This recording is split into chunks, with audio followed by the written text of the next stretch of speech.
Ace is the place with the helpful hardware, folks. It's the Labor Day sale at Ace. Now through Monday only, buy 2 gallons of our top paint brands, Valspar, Clark & Kensington, and Royal, and get the 3rd gallon free. And with the Ace Extra Mile promise, if it ever takes more than 1 trip to complete your paint project, we'll bring you what you need and delivery's free.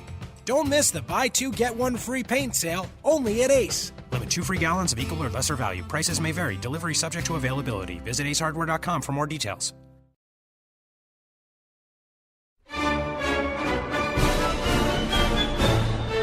Celebrate Independence Day with 20% off Feed Me More Nutrition and everything on feedmemore.com.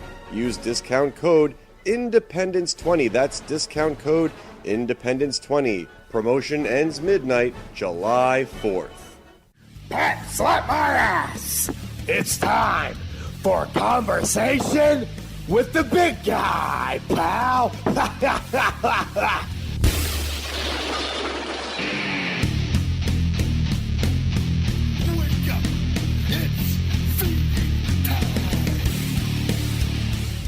Welcome to Conversation with the Big Guy. I am the big guy, Ryback, and I'm sitting here with the one, Pat Buck. What's going on? Happy to be here on Conversation with the guy that apparently can't break an apple. My name is Pat Buck. And, I just proved that this week, Pat. I did see it. I don't know if that was a regulation apple. I was asking you if you could break on the old podcast, but I guess I'll take your word for it. I think it was an organic apple, actually, asshole. I kept forgetting to go to the store because I was going to go buy a bag of apples and break all of them. What's that? And break all of them out of anger. Yeah. To break all of them to have the confidence to do one on video and then fucking botch that. No, I text my mom because I was like, I don't feel like fucking going into the store just to buy apples. And I go, do you have an apple? And she goes, yeah. And she came out of her apartment and gave it to me. And I fucking brought it into the house and set it down for later. But yeah, that's quite an interesting little story. I guess that was, you saw Ride Along this week, right? I sure did. I don't know if we want to get into that now or sorry to insult you right off the bat, big guy. No, it seems like you were just chomping at the bit to get that one in. It's written on my computer. Open the show by insulting with the apple. I think our listeners probably would like it if you tried to zing me a little more. I bet. Yeah. The best comments. Apparently, I got a lot. Me getting raging and cussing at you on the podcast. Just hothead Ryback. No, I think we'll come around back to that. I do want to start off saying.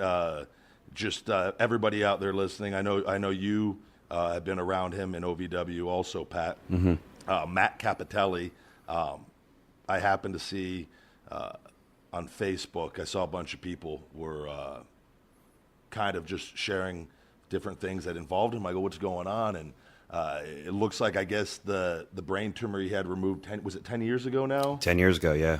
I guess it's back and more aggressive. Mm-hmm. Or they think it's in a more aggressive type tumor. So I just want to everyone out there to keep Matt Cappotelli and your thoughts and positive vibes his way, and hopefully he overcomes this one here. It's never cool to hear about someone in the wrestling community struggling and whatnot, but he's a great dude. I think there's one of those guys. It's like the Owen Hart deal, where like. You never hear anybody say anything bad about Matt Cappotelli. Never. One of the nicest guys. Almost like, I hate saying the phrase "too nice for wrestling" because when he was down there in developmental, I don't know. Were you there for? Were you up there for when the whole thing went down originally, or no? I believe I was in Deep South Wrestling at the time at DSW, and because he actually came down to Deep South because they were trying out him and Miz as a tag team. Yep. Before, and so they were doing some tag matches because Miz was assigned to Deep South Wrestling. Mm-hmm. So that was when I first met Matt Cappotelli. And actually, I take that back. I met him when I went to OVW for 2 or 3 weeks, right when I got signed, when I was sitting at home, and the office called and said, "You want to go down to OVW for a couple of weeks and train with Lance Storm?" And then Bill and Al build them out. Now Snow will be there the following week just to kind of see what developmental's like. And then when Deep South is ready, we'll, fly you back there.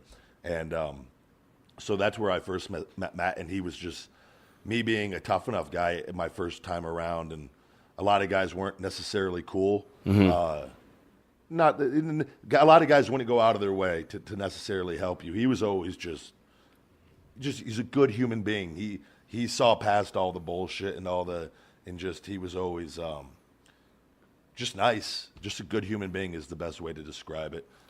He seems that he gets life. So I think he's going to pull through this one. And everybody out there, I believe the surgery is today. While we're recording. So hopefully come this time when we come out on Monday, he's feeling better and knows more about the situation at hand and can beat this one also. Yeah, just to go a little further into that, because I spent a lot of time, obviously, in OVW, and I was there. Part of the reason, at one point, Cappotelli was in a tag team called the Thrill Seekers with Johnny Jeter, who later went to the Spirit Squad, and he was used in a capacity where people were like, oh man, this tag team's going to debut and do a lot of good stuff. Then when Heyman got there, he split them up, and Cappotelli was such a fiery, good babyface. And I looked up to him a lot because he was one of the smaller guys in developmental. I think actually at one point, because we all used to have to weigh in, even though I didn't have to weigh in, but during class. I forgot about the weigh-ins. Oh, God. Ridiculous. It's like, why is this happening? But by the way, just a little sidebar on that. Guys on the weigh-ins, I remember at like FCW, Florida Championship Wrestling, guys would routinely take the rehab weights and put them in their pockets, like the little 3, 4, 5 pound dumbbells. I can't tell you how many guys would throw a couple dumbbells in their shorts. Really? No way. In front, and nobody's paying attention. I think Ziggler might have done that. I'm pretty Probably. sure. That's why that fucking asshole got called up to the main roster. He's been living a lie his entire life. Fuck. Because I remember I got down to OVW when I was like 20 or 21, and I thought I was in like good shape compared to like indie level good shape, and I weighed 193 pounds at the time. And I remember I'm like, oh, I'm probably as big as some of the guys there. And I looked at the list, and I was like, holy shit, like the lightest guy was Cappotelli, and he was like 206 at the time. That was during the days where the water was good and developmental. The Louisville water was really Louisville water produced a lot of fucking top guys over the years. Something in there, maybe a little aminos in the old Elville water. God. So so I looked up to him a lot, and he was just so good at what he did. I remember the night the thing went down. It was myself. I was in the crowd. I was in the fucking watching this, but like a fucking marker, or just no. I wasn't in the training class. I was in Rip Rogers' class. I wasn't in the developmental class yet, although I would do the live events. It was I was a really strange situation. So, yes or no? Did you have a Batista shirt on while watching? Underneath my Biz Cash, which was required. Oh, okay. Actually, no. Was Batista even a thing? Yeah, he was. Totally. Okay. Oh, I totally see, young Pat at that point. So, in the match, I believe it was Jeter as a heel with Mark Henry versus Cappotelli, and actually, no, it was against Galen Croft. Croft was in the match. Yeah. Croft was in the match. It might have been a 6-man tag. I don't remember, or it might have been a tag. I forget. But all I remember is watching it, and Croft just clubs him from behind, like nothing out of the ordinary, and Cappotelli just dropped. And you could tell he was knocked out, and everyone was like, "Oh shit!" And they made do, but he was out cold.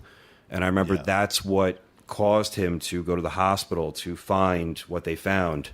And we were all because he wanted to probably passed out, right? But because that was something he had going on that he didn't know about, it caused him to pass out, right? From the shot. Wow. It was really intense. It couldn't have happened to a nicer person. And they had big plans for him, and and he would always come around. He had the surgery, but he always came around OVW a lot. So much so that always happy. I remember always happy. Has a great wife, very spiritual guy, very devout Christian, and he. I think this year, for a few years now, he's been involved with teaching the beginner program at OVW. Okay, I didn't know that. So, but man, like to hear that he's going through this again sucks, but you know, I'm sure if he pulled through it the first time and literally walked around like he looked no different. You could not tell that he had anything going on. He was fine. Not at all. Yeah. So I'm hoping he can do it again.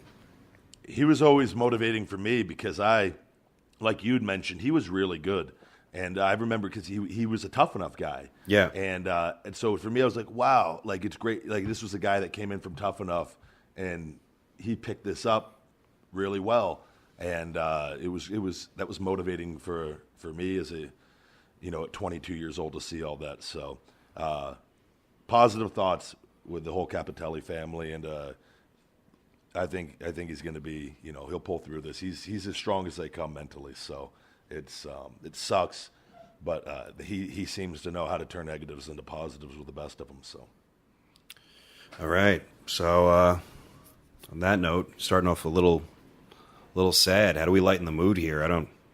No, it's I think it's it's something that came up. I think it's important to talk about and whatnot. But it's how's your week going outside of hearing about that news? Well, week for the Buck. One thing was I had a really disturbing encounter, which I haven't told you about yet. And I'll tell you for the first time here because I think you'll appreciate it. And I think the podcast audience will appreciate it too. I like when you save things for the podcast for me so I can hear for the first time. A lot of things I do because I'm like, I got to. This was okay.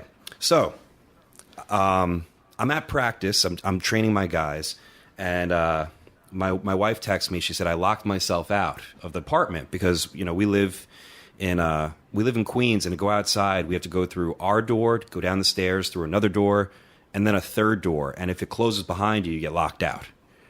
So I thought you were going to say then you go through the bar an attic trap door through the bar and come on a ladder down through the bar. And then oh, okay, yeah. Have a drink and then go do your business. So she is like, "Hey, I got locked out," and she got locked out because she was helping clean up. Apparently, I'm not a good husband. I don't take the garbage out as often as I should, and I kind of get lazy. And because garbage day I know this is mundane, but garbage day is twice a week, and we can't put stuff outside. We'll get a ticket. So I put it out the window on our roof. You know who else is really bad at putting out trash? I remember from a Triple H supposedly is really bad. Stephanie. Really? They did that little segment with them, like answering questions on each other. Like it might have been years ago. And one of the things, it was to see if they had like the same answers for each other, like how well they knew each other. Okay. And it was like that was his one thing, like something like he was horrible at taking out the trash. So you're a lot like the game. That's right. So anyway, she's like, "Hey, I got to take the trash out." She gets the trash from outside. It's on our roof, and there's apparently this is gross, but there's maggots everywhere. Oh, and she's scared. There's one thing I can't stand. It's fucking maggots. So she's freaked out, and she's running with this trash bag downstairs, trying to like not have it fall into the apartment, and she gets locked out. And I said, I can't do anything about it. I'm at practice. I'm like 50 minutes away. Go get our landlord to let you in. She goes, "Okay, I will." So she goes. She has the trash full of maggots. Well, she threw it out. She put it in front of the apartment, and it just has to sit there until the garbage comes.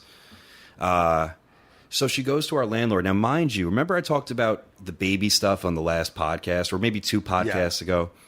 Yeah, about I feel like it's every week now. It's around the corner. So this is a little interesting. So I said our landlord is convinced that we have a baby, and that's why he's going to put in a new air conditioner because of our baby. Yes. So she goes to, and I hear her laughing in the background right now. So she goes to the landlord, and she goes, "Hey, I got locked out. Can I get the key? Can you help me get back in?" He goes, "Absolutely." So he's walking with her and chit-chatting it up, and out of nowhere he goes, small talk, and he talks very quick, and he's a real aggressive kind of like Greek guy. He owns like 86 properties. So out of nowhere, he kind of like keeps talking about stuff and keeps talking about having a baby, and he catches Is he her hitting on her. No, not at all. He's just kind of like saying this and that. And he's like, by the way, how is the baby? And instead of my wife going like, I figured she would take the high road, or like not high road, but I figured she'd be like, to be honest, like I think you have us confused with someone else. You know, we don't have a child yet, but we are thinking about it, you know, within the next few years. Instead, she goes, "Oh, the baby's good." You know, she entertains it. And that's a wrestler's wife for you right there. It goes further though. Then he goes, "Oh, what's her name?" And she just, oh no, she looks at him and goes, "Isabel." And she calls me right after. She goes, "You're not gonna fucking believe this." Like, she's like, I just told the landlord that we have a baby named Isabel." And I'm like, "Isabel?" I'm like, "What are we, fucking little Isabel Buck, colonial Spaniards?" I'm like, "Where does that name come?" Perfect. She's like, "I don't know." She's like, "The name just came to me, and I just and the guy's like, 'Oh, Isabel, is that like a family name?" And she's just like, no." And it's just awkward. Oh, but this guy thinks we have a fucking daughter named Isabel. Wow. And that's incredible. She's like, "We have to move now." She's like, "We have to find a new apartment."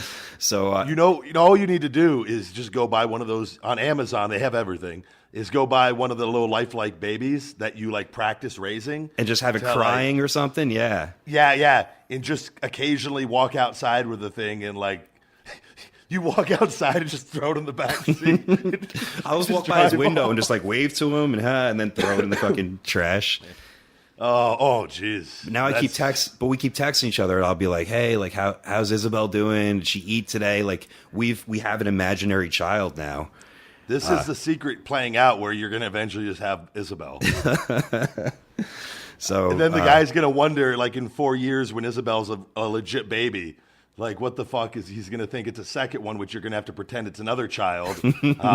This lie is going to cost you like 5 kids. Well, that's the thing. She's like, "Hey, like, what do I say now?" I'm like, "Well, you can say that you're fucking lying about a baby, or you could be like, 'Oh, I got confused.'" She's like, "Should I say I have a twin sister?" I'm like, "I don't know." And she feels really bad. She said she almost threw up after. Like, she was so nervous that she said that. She's like, "What do I do?" I'm like, "I don't know, but this is awesome, and I'm going to keep making jokes about this every fucking day." Now, what's going to happen is Lauren is going to become addicted to lying. So she got the first taste of it, made her sick at first. It's like when the first time you smoke or do tobacco. Yeah, you're right. And it makes you sick, but then you just can't help it. You want to do it again. You want to just feel that feeling again. And she's just going to start creating all these lies. And you're going to be like, "What the fuck did I do to my wife?" All over. We just wanted an air conditioner. Fuck. Just stupid lies for no reason, just on stupid shit. Like, "Lauren, did you drink the last Sevia?" "No." And fucking, just, I don't even know where I was going with that, but she clearly did. Baby Isabel Buck coming to. I'm like, "What the fuck?" I'm like, "What kind of name is this?" Like, I think of like a queen, like that sent Columbus. I'm like, we're both two pure Irish American people. But hey, baby Isabel, that's coming soon. That's a hell of a story. I am glad you saved that for me. Thank you very much. What about you? What's going on this week? Good week for me. I actually fly out this week for the Eternal Con in Long Island. Have a couple appearances there Saturday and Sunday. So I'm excited about that, getting out of the house this weekend. But I got to catch up with a good buddy I grew up with, actually, yesterday, old James Suster, who's a big fan of this podcast, over in Hawaii. He has his family. They went on like a cruise and everything for like a 2-week vacation, but they're here. His family lives here. I played baseball with him in high school, and he's from Hawaii. He moved back there, and he's a principal out there, I'm sorry. Oh, wow. And he has a whole family now and everything, and actually, he might be swinging by the old big guy compound for 4th of July.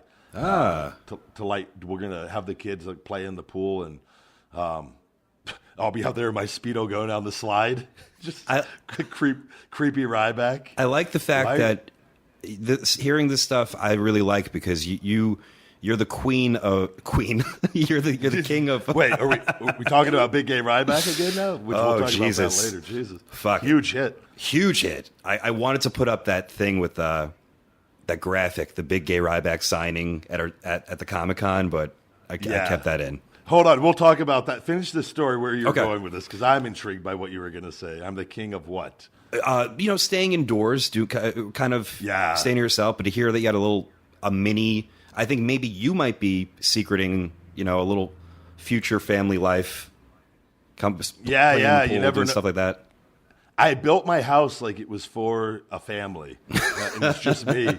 I remember Daniel Bryan giving me, why do you need a house that big? Why do you need, because its build is it's technically 5 bedrooms, but it also has an apartment suite, a 2-bedroom apartment suite attached to it, and a game room. So I think it technically, in an office, so it's it could technically be a 7 or 8 bedroom deal. You could have 12, 15 people live there. Easily. Yeah. It's it really could hold a lot. But I was just I had it made for the future. Sure. Which Dan just appreciated, because me and my love of Terminator, everything just revolves around the future with Terminator. Because Dan is very simple and being efficient. And I told him, I go have the solar panels put on so I don't waste energy and things of that nature. But when just one person living here, it is, I sometimes do. But I filled the house up with so many things. So it's everything is essentially being used, all the different, and I got guest rooms and stuff. But I do sometimes this is a little much for just one person. Because I sometimes feel I miss living in just an apartment sometimes. Okay. It's so much more, it's just simpler. Yeah. When you have a bigger house, it's more, I'll sometimes walk by my ping pong table and pool table and feel like I have to play it because I have it. And no, it's for when you have people over, but I don't fucking have people over because I'm such an introvert most of the time. Sure. I just like to just fucking sit and listen to audiobooks and learn but when I'm around people, I love being around people. Yeah. So I can go from just wanting to be alone and not wanting to be around people to all of a sudden just loving a whole crowd around. And drunk on the bar, fucking with my shirt off, beating dancing on my chest. Dancing, yeah. It's raining men. No, but it was good to catch up with him. He loves the podcast. He doesn't watch wrestling. He watched me when I was on before, but he's not so he's a normal person. Yeah, totally, dude, totally normal family guy, and he just loves listening to just the shit we talk about. Okay, and it was a good insight from a regular person and stuff. It's not even the wrestling stuff. He just likes the banter and whatnot. So I was that's good feedback. So it was good to catch up with him. And I told you weight training this week. I actually had an appointment with my stem cell doctor today. My shoulder is doing phenomenal, and they are thrilled with the progress. He told me, he goes, just take it easy still. He goes, I can already tell looking at you how excited you are telling me how good you're feeling. Because my weights have doubled in the gym this week, if not even more than that, on everything that I was just doing the week prior, and I'm having no pain or no pinching, and the cartilage is regrowing around my joint at a very fast rate. So I'm the stem cells work for 6 months of the healing, and he goes, the fact that you're already feeling this good, he goes, I am completely confident you're going to make a full recovery. And so it's I'm starting to in the gym. I feel like I'm getting my swagger back a little bit. You sent me pictures of the old weights today. I'm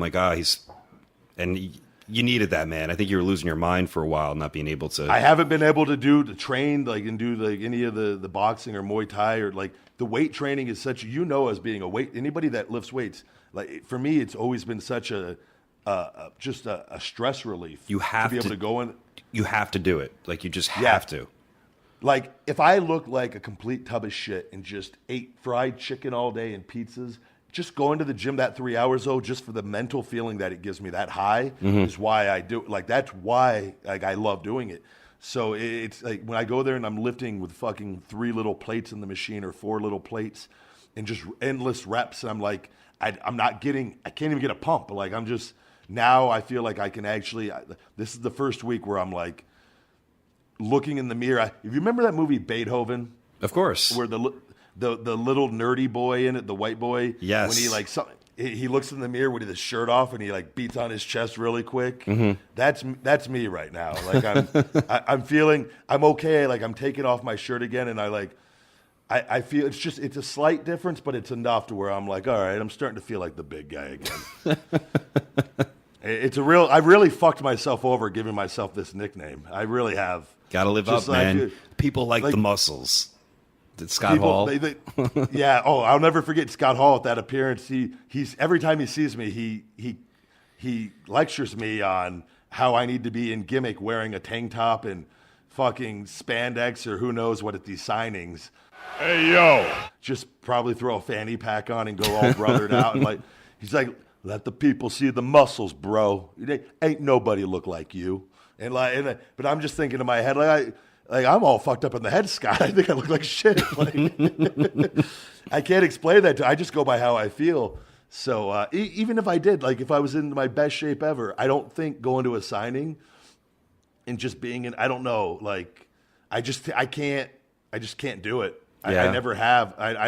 It's like I've always been. I'm that guy that I like wearing the big baggy shirts and yeah, that's true. I'll occasionally when I'm feeling good, I'll take the shirt off and have a tank top on underneath and whatnot. And but usually it's a big baggy shirt, and I'm not looking to draw more attention to myself. So, but good week. Everything's looking good. That August return is right around the corner, and it'll be nice to get back in the ring and start fucking just feeling alive again.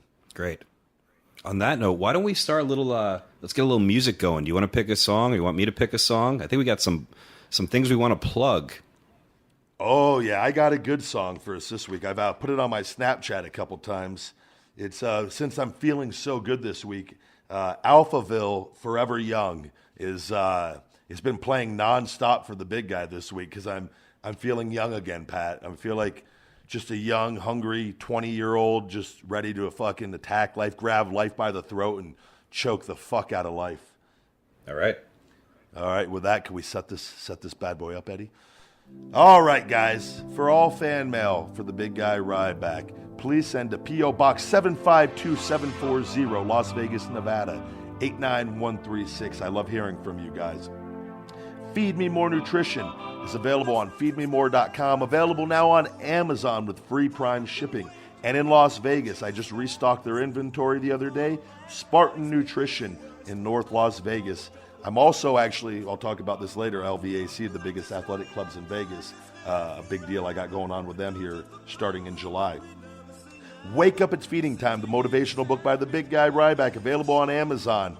Guys, I can't thank you enough. If you have read the book and you have enjoyed it, please, reviews on Amazon are greatly appreciated.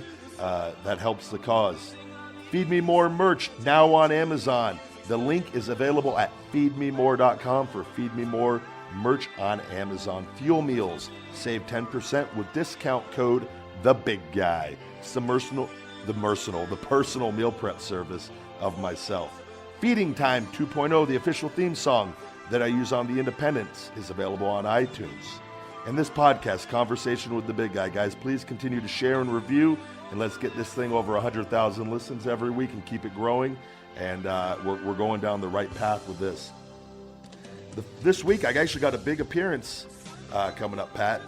Wrestling Under the Stars for Northeast Wrestling.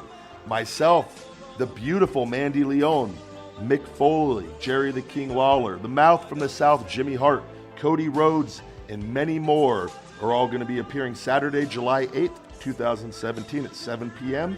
Autograph signing starts at 5 p.m. Tickets start at $15. You can get your tickets at northeastwrestling.com. And with that, the official Feed Me More Nutrition Facebook page at Feed Me More Nutrition, and the official Twitter for Conversation with the Big Guy at CWTBG. And that is it for the big guy this week. All right, Wrestle Pro returns, or dare I say debuts, Allentown, New Jersey on Thursday night show, big in summertime. WrestleProOnline.com to get your tickets. Ryback will be there. Cody Rhodes will be there. Hornswoggle will be there. You can also check us out August 10th. We're doing a fundraiser for the NYPD, WrestleProOnline.com.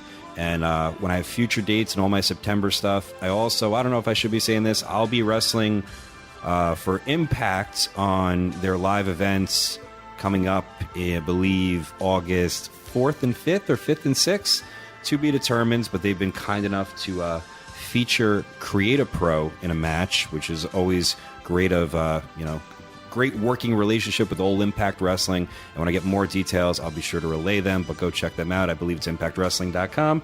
And that's all. If you want to be a wrestler, createaprowrestling.com. You can train with me and Kurt Hawkins over in New York, and me and Mario Bocara and old Danny Moff in New Jersey. And that's all I got. Did you say that you're going to be doing something with Impact Wrestling? Did you say you're wrestling? Yeah, so they're having live events in their first live events in a long time coming up in the month of August in New York.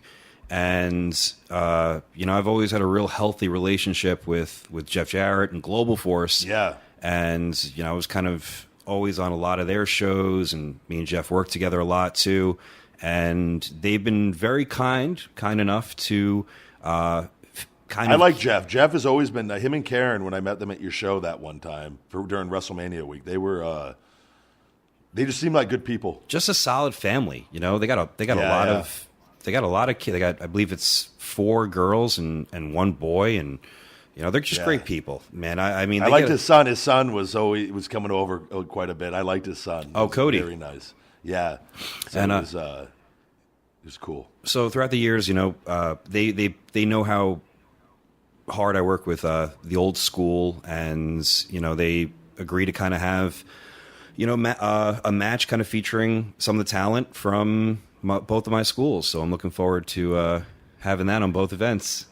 Could you pitch to have you and Drew Donovan team up to take on Crime Time for a special Impact, just like we did at Orlando before that SmackDown TV, or on SmackDown TV, I think. That Christmas episode, I think it was, back years ago. I still remember to this day.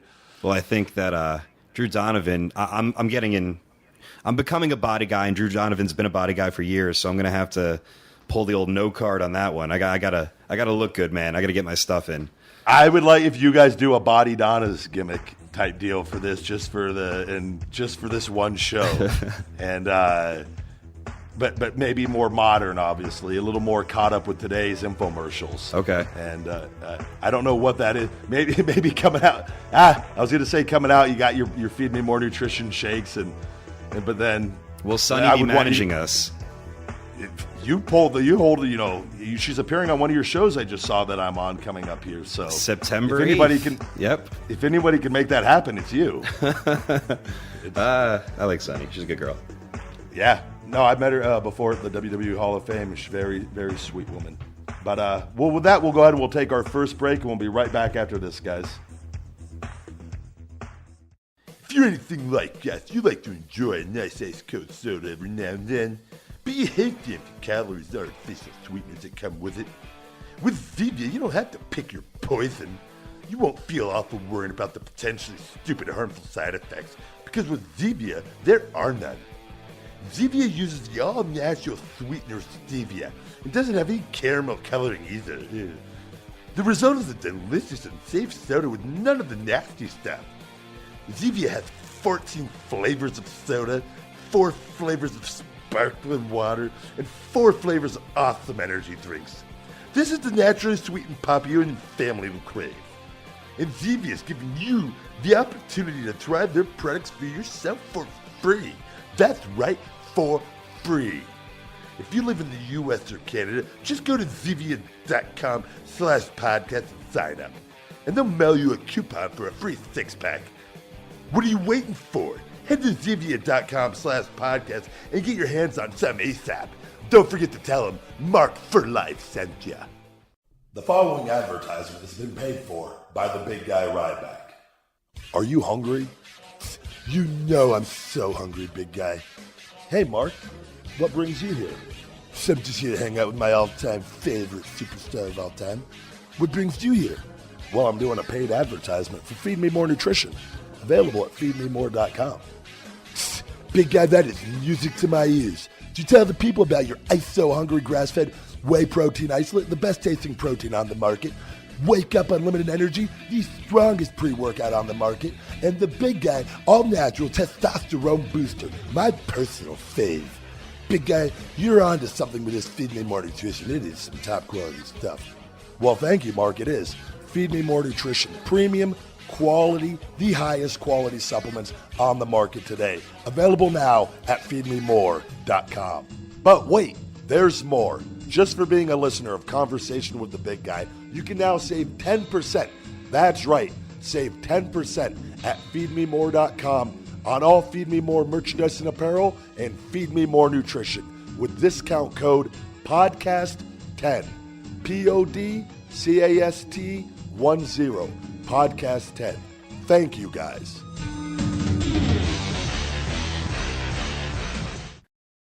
And we're back. Stay tuned, guys. Our main event tonight. We have a good one for you. The top 10 guys we would like to see in the WWE today. You got a good list for that, Pat? I think so, and I think I went inside and outside the box. I mean, I'm sure there's people from NXT, but the rules are people we want to see on WWE television in some capacity, correct? Yeah, yep, absolutely. And there is no right or wrong, obviously, because they're our list. But last week, actually, for the first time, I don't have the exact numbers here. I actually screwed up and didn't make the poll long enough, but I have a feeling you were going to win no matter what. WCW One Night Only took the number one position for pay-per-view concepts from last week. So congratulations on that. It was a victory well earned. You know, I want to accept that victory, but I really think that a lot of the people that vote are not the same people listening to the podcast. They just see it for the first time, like, oh, I'll pick because Big Gay Ryback crushed the competition, and what was the second winner? I can't remember, but it just seems like they picked the coolest name. Like, oh, I understand that. I'm just going to pick it. Oh, yeah. By the way, my buddy James in Hawaii that I met yesterday, he couldn't believe Homeless Ryback didn't win. He thought that was he said he laughed his ass off at that entire. I go. I had no idea he was coming up with that. I said that entire thing, how that played out, and he goes, you getting the money doing 8x10s and pictures before the show to buy your drugs during the show. with the whole feed me more thing. The Feed Me More very easily can transition into fucking Homeless Ryback. It could be a lot of things. It could be the call of a nation or the call of a struggling group in society. Just me with a huge beard, my hair all grown out, all shitty. Obviously, because I suffer from male pattern baldness, as our friend pointed out. And just fucking outside of WWE shows with my sign, Feed Me More. Please, please. Get a cup of change, jump. You know, I walk by a bum every single day. I don't want to be a jerk, but I have a problem with this bum that I walk by every single day when I go to the gym. Really? Because I don't believe he's a real. You know, I know people are homeless. Yeah. I get that. I understand. But when I walk by this guy, I see him every single day, and he's always sitting there. He's always asking for fucking money. He has 5 different pairs of shoes. Wow. That I've seen him. I've noticed him wearing different sneakers and different dress shoes, and I'm like, this guy isn't legit. What homeless person has 5 different pairs of shoes? I'm like, I hate his guts. And every day I walk by, I get a little extra angry when I see him. That's a tough one. I routinely will throw like usually a 10 or a 20 spot on when I feel. I go by how it makes it's feeling, because there's some you just get that vibe, you don't buy into it, right? And then there's others. Yeah. You can almost just tell looking into another human being's eyes the desperation. And it's not to say you could do it every time. But there's I know what you're talking about, where if you see this guy every day and you've seen him in 5 different pairs of shoes and it's that obvious. Yeah.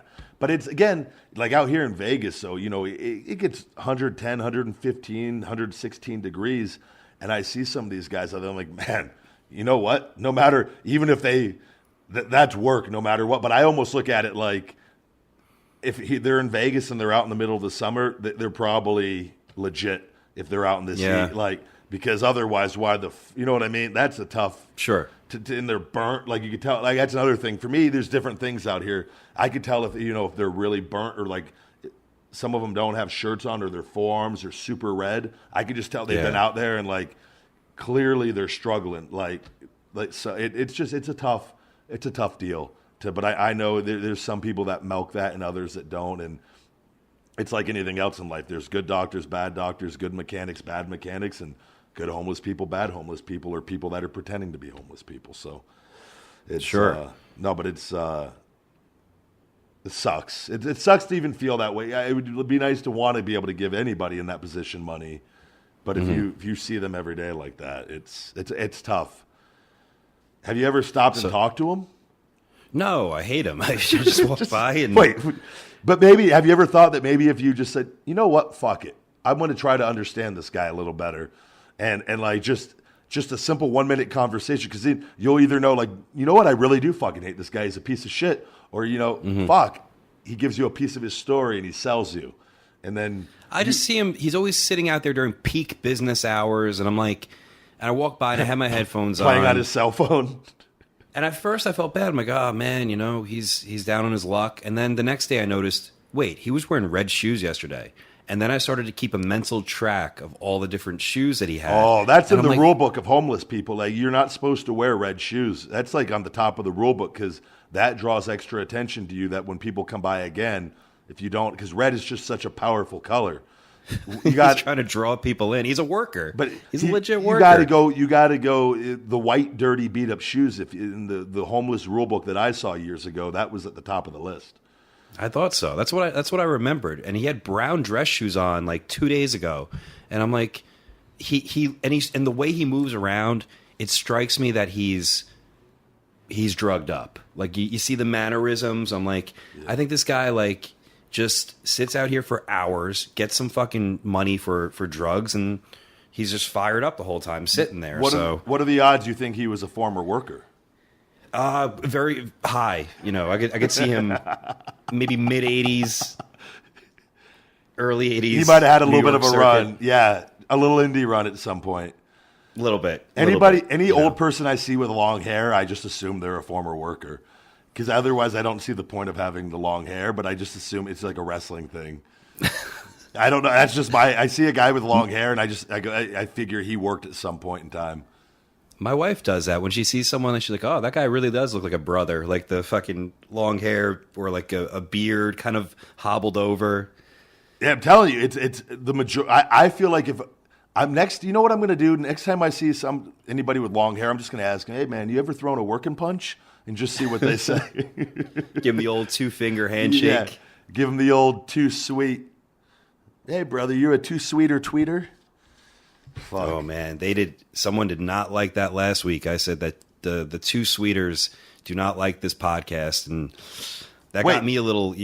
Your heat's rubbing off on me. I'm losing my small amount of credibility. Well, I'm waiting for you just to kill yourself here. It really is.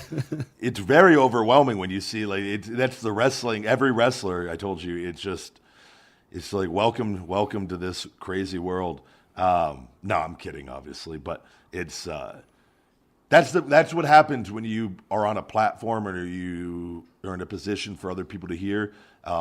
You open yourself up to their opinion, and sure. It doesn't matter what their credentials are or anything like that. So you just got to kind of just roll with it. I always have fun with it at this point. I still block every single stupid motherfucker that exists that does it, but you got to just have fun with it, because otherwise it will eat you alive. But again, usually clicking on their profile picture, either one, there is none, or two, you see their profile picture and you just smile and you understand. So, and you get it. Yeah. You get it, yeah. That happens.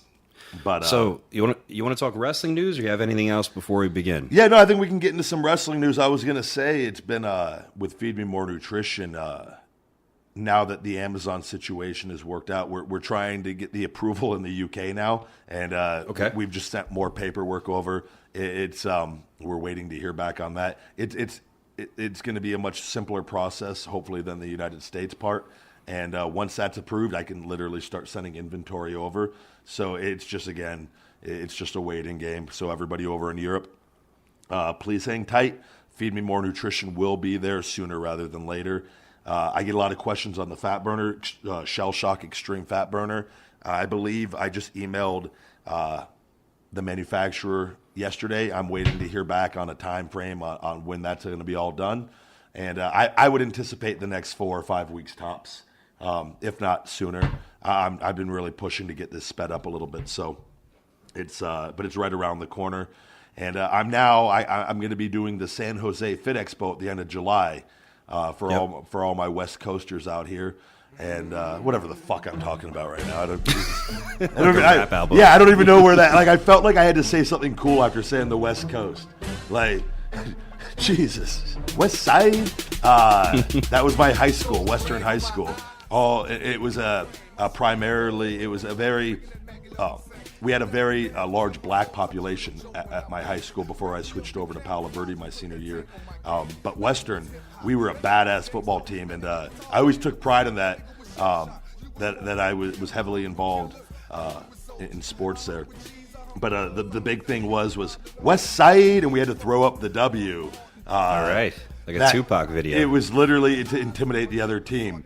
I kid you not. It was I am a fucking white guy, Pat, just through and through. But I always had fun. We listened to rap music, before the games, and Murder, Murder, Kill, Kill. I forget who sang it, but that song played every goddamn night before game day on Fridays. I have fond memories, actually, of all my high school football days. But and I actually, like Al Bundy, my pride and joy, I was a halfback, believe it or not, and I started, and I fullback in a primarily black school, and then I moved. Kind eventually of big to be a running back. I was, but I was fast before. I was always very quick, and I was. Okay.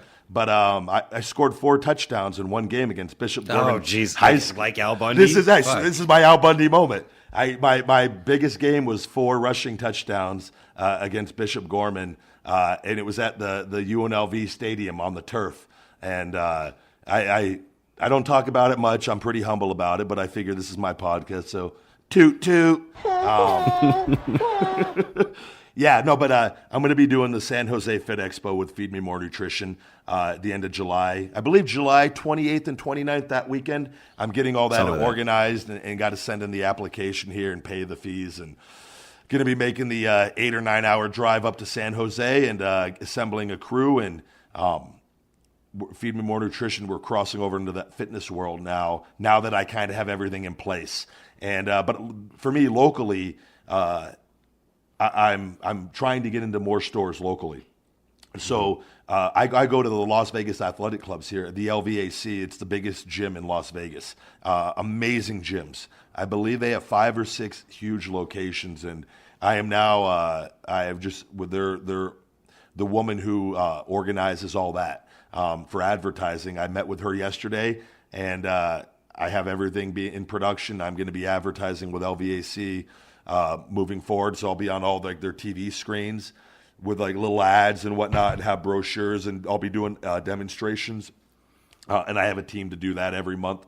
I'm allowed one a month, which they said actually they let me do a little more than that, where I set up the product samples and I'll give away free half-gallon jugs and water bottles and shaker bottles, and just it's cool. It's cool to see this grow the way it is right now for me, and to still be able to wrestle and do everything and do this podcast and balance everything out.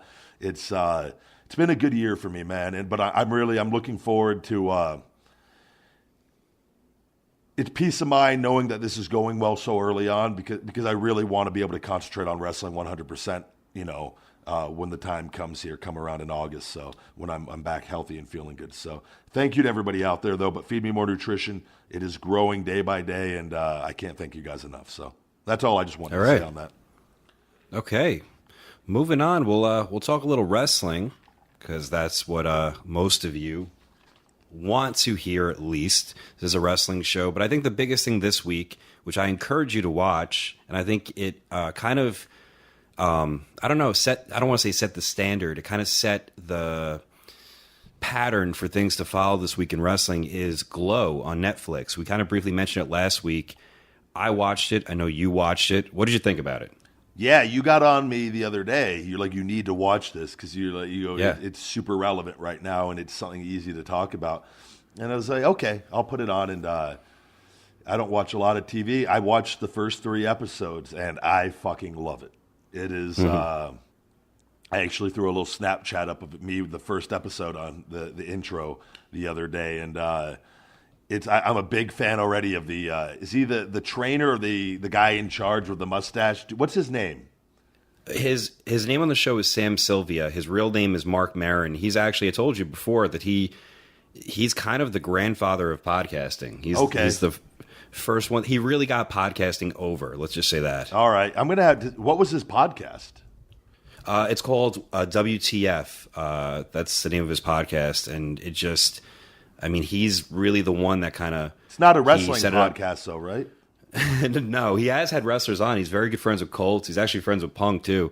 And he's had people come over in his garage. And, like, he started his podcast out of a garage. I think he's one of the first people that set up the interview type podcast. And don't forgive me if I'm wrong, but I'm pretty sure he's the first guy that really took podcasting to a popular level. People are like, what the fuck is this?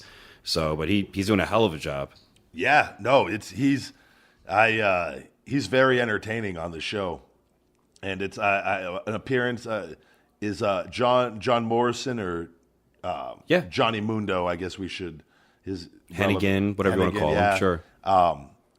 Has a role in it, and I think Awesome Kong is in it, which I didn't even recognize her, and she's lost weight. She lost weight. She looks better than ever, and I think that this is going to be. It's so obvious this is going to be picked up for season 2. I've seen most people are really outside people love it. It's gotten 5 stars on Netflix and everyone's really into it. The only people who I've seen critique it are fucking wrestling fans who've actually tried to watch. I swear to God, I saw a lot of Facebook statuses with people going, my buddy Kevin Matthews put up a status like, man, I really love this stuff, blah, blah, blah, it's great. And one girl wrote, I stopped watching it after like 1 or 2 episodes. The wrestling isn't good enough. Like watching it from a fan like as if it's supposed to be this action-packed wrestling show. It's like you guys just missed. This show is such a shining light for pro wrestling. I don't think people realize it. Like it's such a good thing for people involved with it and just for the business overall that it's something creative that entertains people in the mainstream. Yeah, that's not a piece of shit. Was like, that? It's. And I pardon my French, but was that dumb bitch expecting 20 super kicks in the first 2 scenes? Expecting something. I swear, people, they just make me bang my head and scream stupid. It's holy shit that you can't watch a TV show. Don't get me started. You know who really didn't like it? Who's that? This is gonna make you mad. Our little buddy Hornswoggle watched it for 5 minutes before he turned it off. Court, he has ADD, short attention span. I told him, I was like, what? Not enough flips and not enough light tubes for you? He's like, yep, exactly. But it's a good fucking thing. And, that's not even, Hornswoggle, you little piece of shit. Fucking go back and fucking watch it. Give it a chance. Watch it. God. He's just sitting there sipping on his little grape Zevia, fucking angry at the world. And the original G.L.O.W, I mean, was not a good. Most of the women on it, I don't know if they had any wrestlers whatsoever. They might have, they might not have. And if I'm wrong, forgive me. But most were actresses and models and dancers. Like the wrestling on the actual G.L.O.W show was not very good. It was, it was bad. Yeah, but it was entertaining. You know what I wanted to say watching, and I noticed this on when the blonde came in with the baby and they had the fight in the ring over her fucking her husband or whatever happened, and whether that was fake or real. But the guy, the mustache, what's his name again? I can't. Mark Maron, Sam Sylvia on the show. Sam. Okay, that he has the flashback as them as the wrestlers, and he's playing that out in their head. But you know what? The one thing, and I was just watching, I go, this is what I've always said the women are lacking today, is playing up to their sexiness. That the women on that they did a body slam and whatever, but then they got on the rope and just like shaking their ass. I was like, if a girl did that today, she'd be the most over diva on the roster.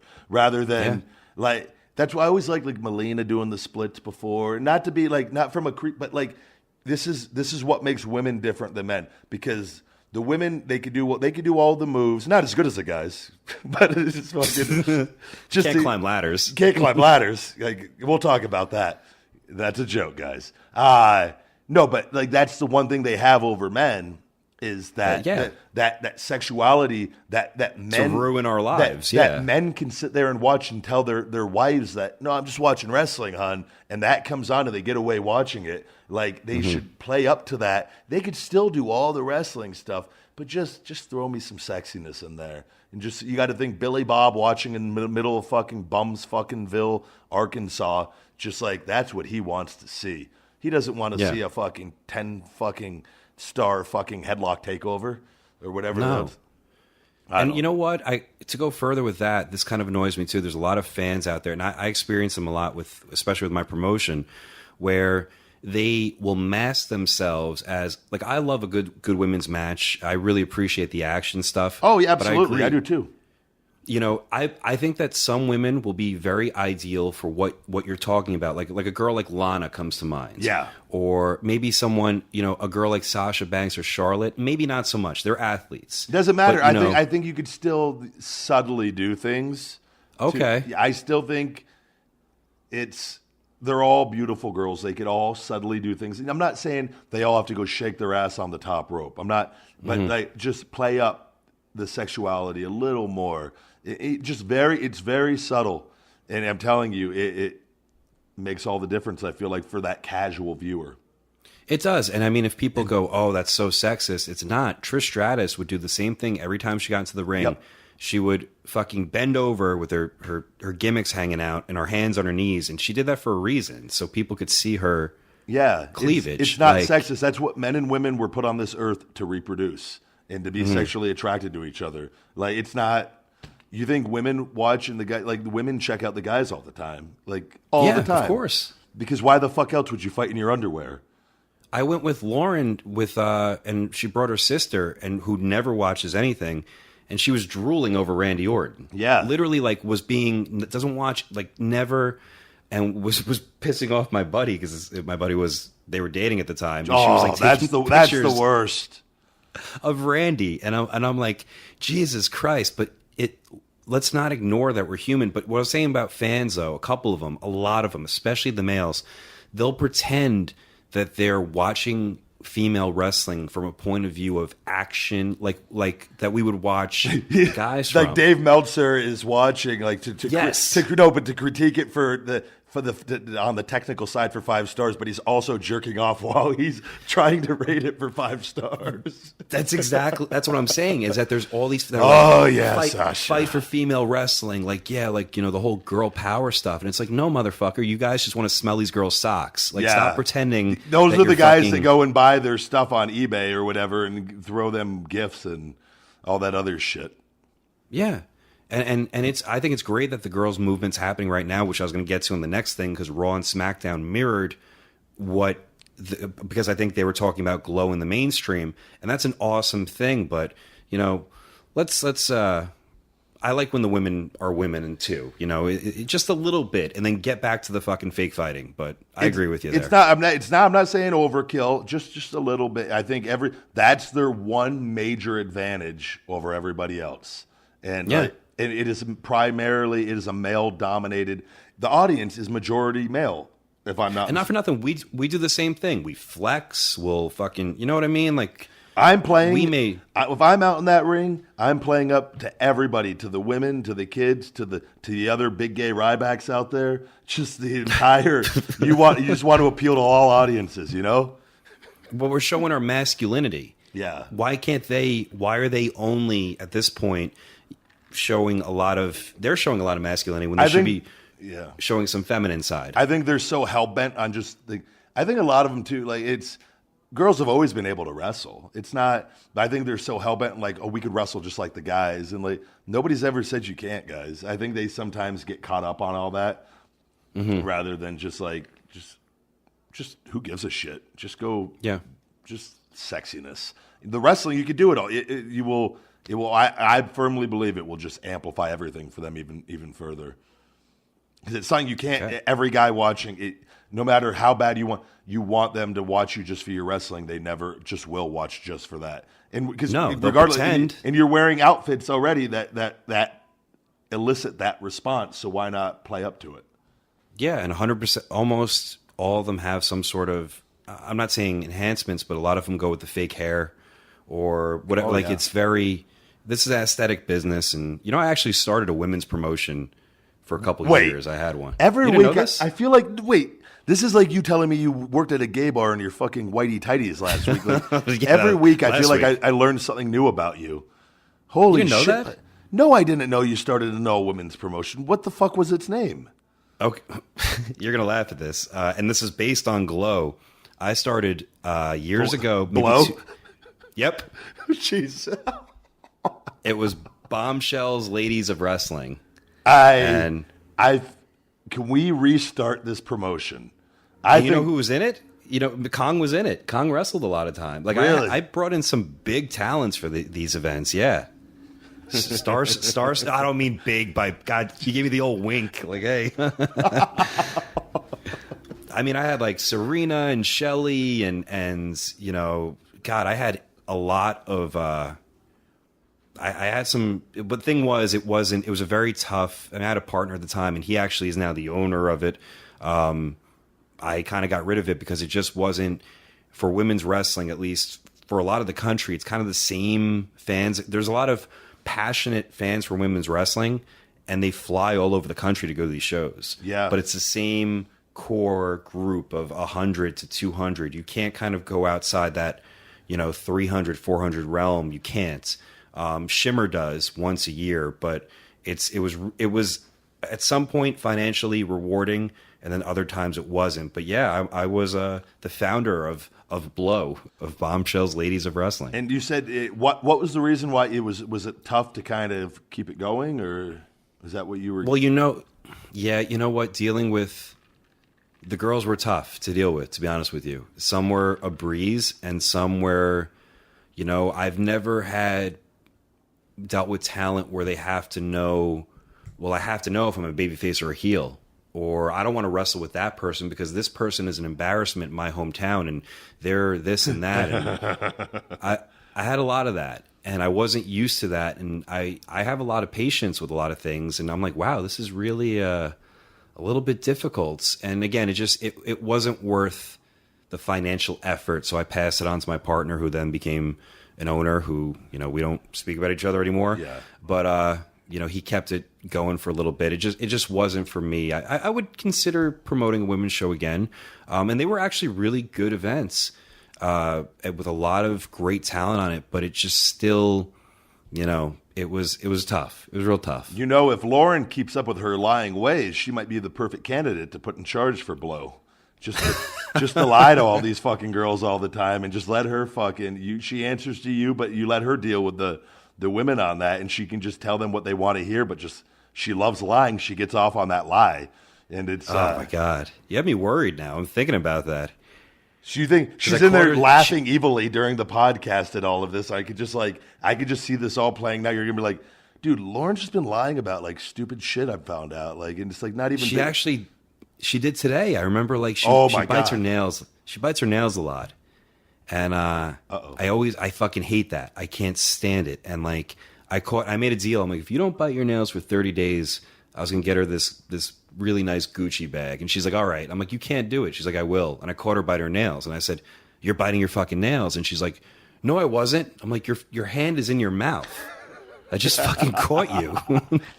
I've never been. I've never understood that. That's something I just clipped my nails today. Actually, I've never. That never was something I did as a kid. So I guess it's just an addictive habit, right? Like, people do it. I have at least 4 or 5 friends that do it. Really? That bite their nails to the bone. I wouldn't even know how to bite my nail. Like, I don't even know how do you get your nails? Like, it blows my mind. People eat the skin around it. Everyone has these weird little fucking habits. Human I can't beings do it. are so fucking strange. We all do the weirdest shit. Like, I mean, that's not. I'm sure wasn't an uncommon thing a long time ago. But you would think some people, that trait just stuck with them. Yeah. But yeah, G.L.O.W, man. G.L.O.W is. I highly recommend checking it out. It was. I thoroughly. I'm gonna try to watch. I'm gonna download a couple onto my phone for the plane ride out to New York tomorrow. So. Yeah, Awesome Kong steals a show. Congrats to her. She stepped in. I don't want to even say stepped in shit. She lost the weight. She comes across like a real actress. there definitely be a season 2. She can tell the wrestling business kind of, and she's the sweetest girl ever. Kia is a great, awesome chick. So congrats to her success. Is Alex Riley on this show too? I saw a thing with him. I haven't seen him on the show yet, though.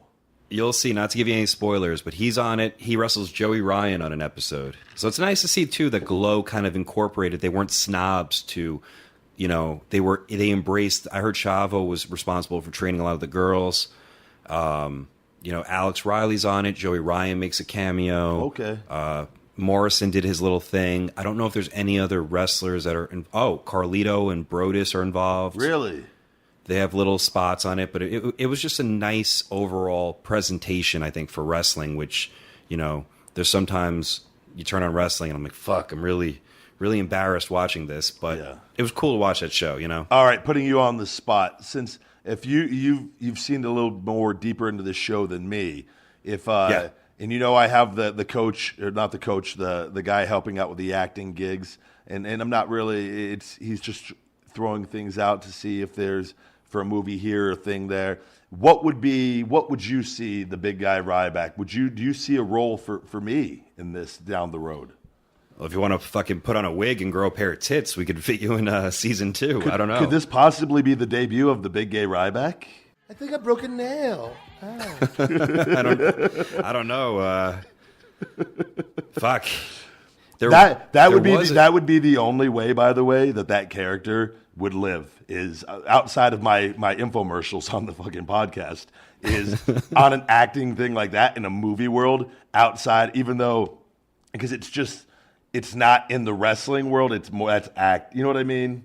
Whereas I feel like even in any world, if you do a role too good, you could sometimes pigeonhole yourself, but you could have played this one role coming out. You'll see when the show goes on. There's Brodus and Carlito played the sons of a famous, the big girl on the show, like the big heavy girl. Her dad was the giant or whatever. Yeah. So her dad is actually the guy that ends up killing Opie in Sons of Anarchy. Oh wow! It's the same actor, and his sons are Brodus and Carlito. Okay, and I think you could have played easily one of his sons if you knew about it, because he's a bald dude with a beard, and that would have been the perfect role.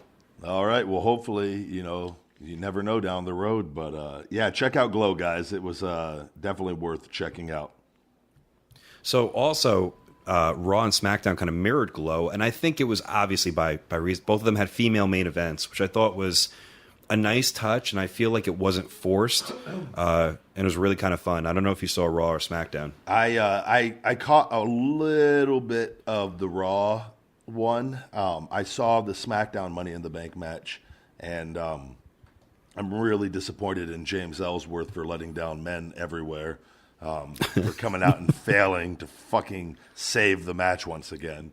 But yeah, no, I thought it was really good, and then congratulations to everybody involved, and they played it safe on some of the bumps. I thought it wasn't as extravagant as I thought on but they all worked their asses off, and I enjoyed it.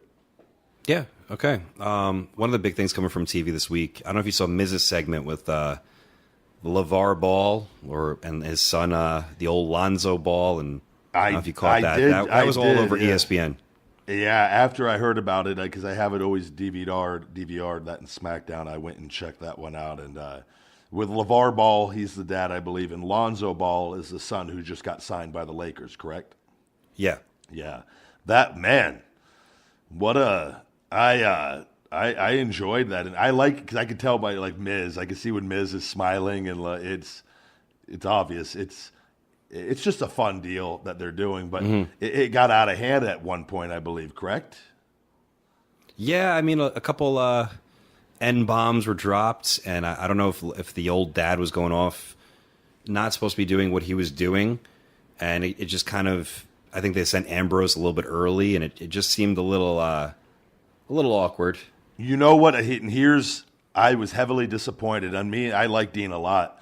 When I heard his music, I was very let down personally. I thought this was the perfect time. I thought this was the entire point of this segment, is it was going on, and then the younger son said, beat that ass. Eddie, you can insert a quote in here if you want with Eddie Murphy again. I love Eddie Murphy quotes. Eddie Murphy, fuck you. I thought we were going to see the return of Hulk Hogan. Brother.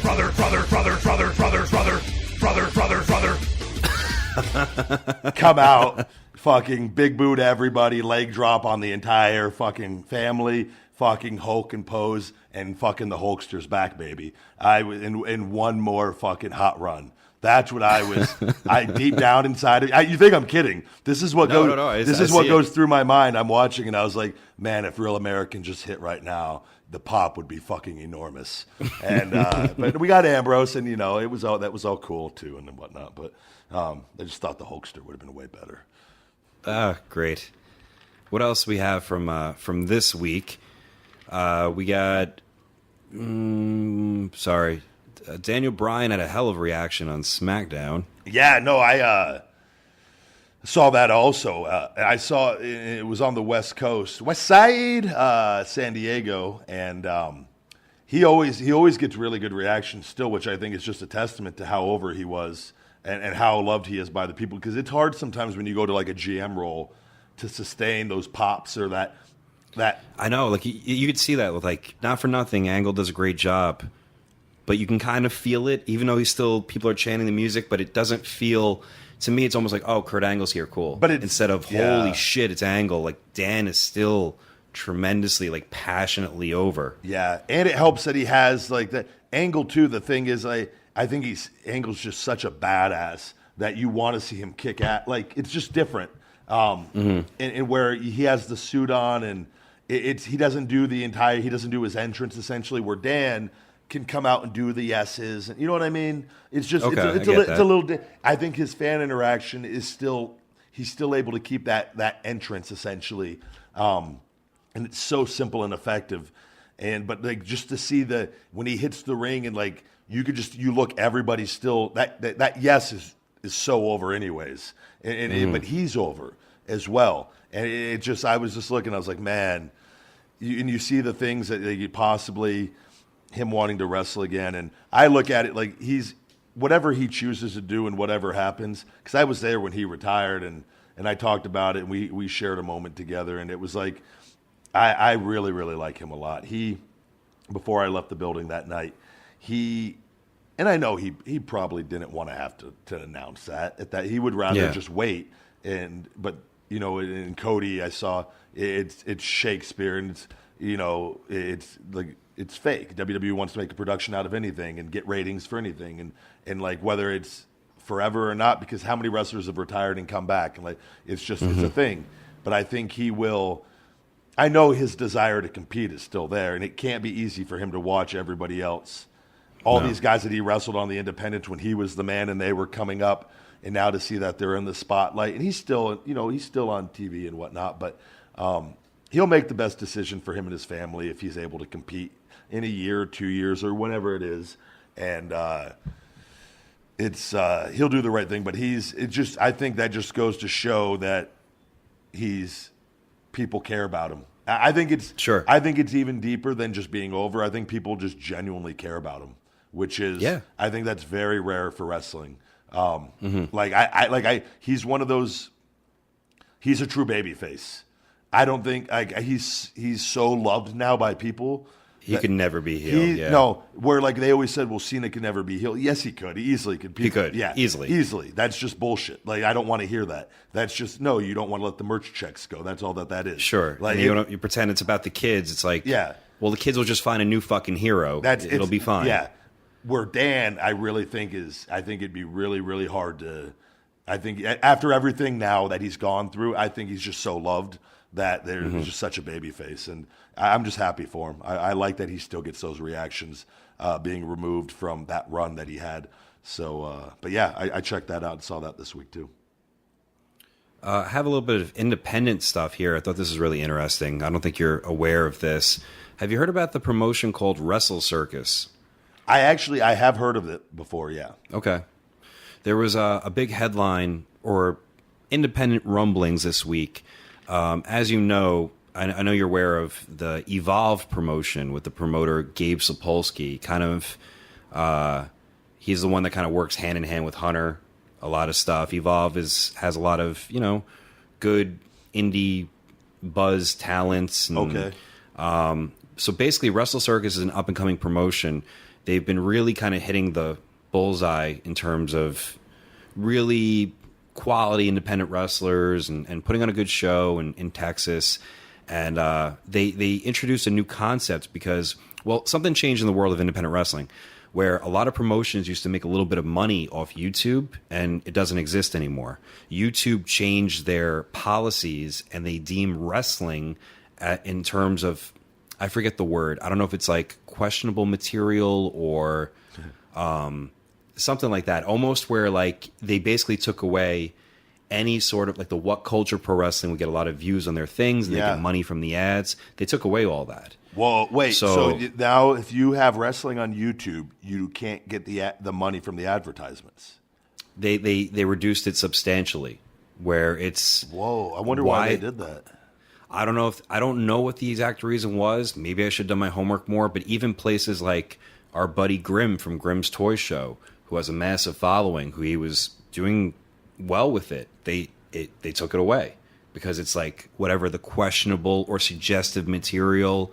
I don't know if it's something from maybe something that has to do with WWE, because I doubt they took that away, but it's just something that has hurt a lot of independent promotions that revolve heavily on YouTube as some income coming in. That makes me happy now. Not for them, but that I haven't. That's the one thing I haven't really YouTube's. I have a YouTube channel that we put the podcast on, but I haven't. Sure. I haven't really. It's just never clicked with me. I never explored that avenue. And I'm glad I didn't now, because that would have been disappointing to see. If it sucks. Yeah. Yeah. No. So I'm sorry to hear that.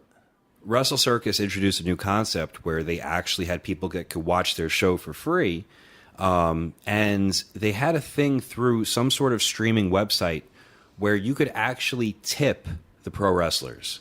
If you liked what they were doing, or you felt like you wanted to donate monetarily, you could actually click on something and give money to them. Which I actually thought, like, hey, who cares? Why not? I'm an independent wrestling promoter. You want to do that? I think there's nothing wrong with that.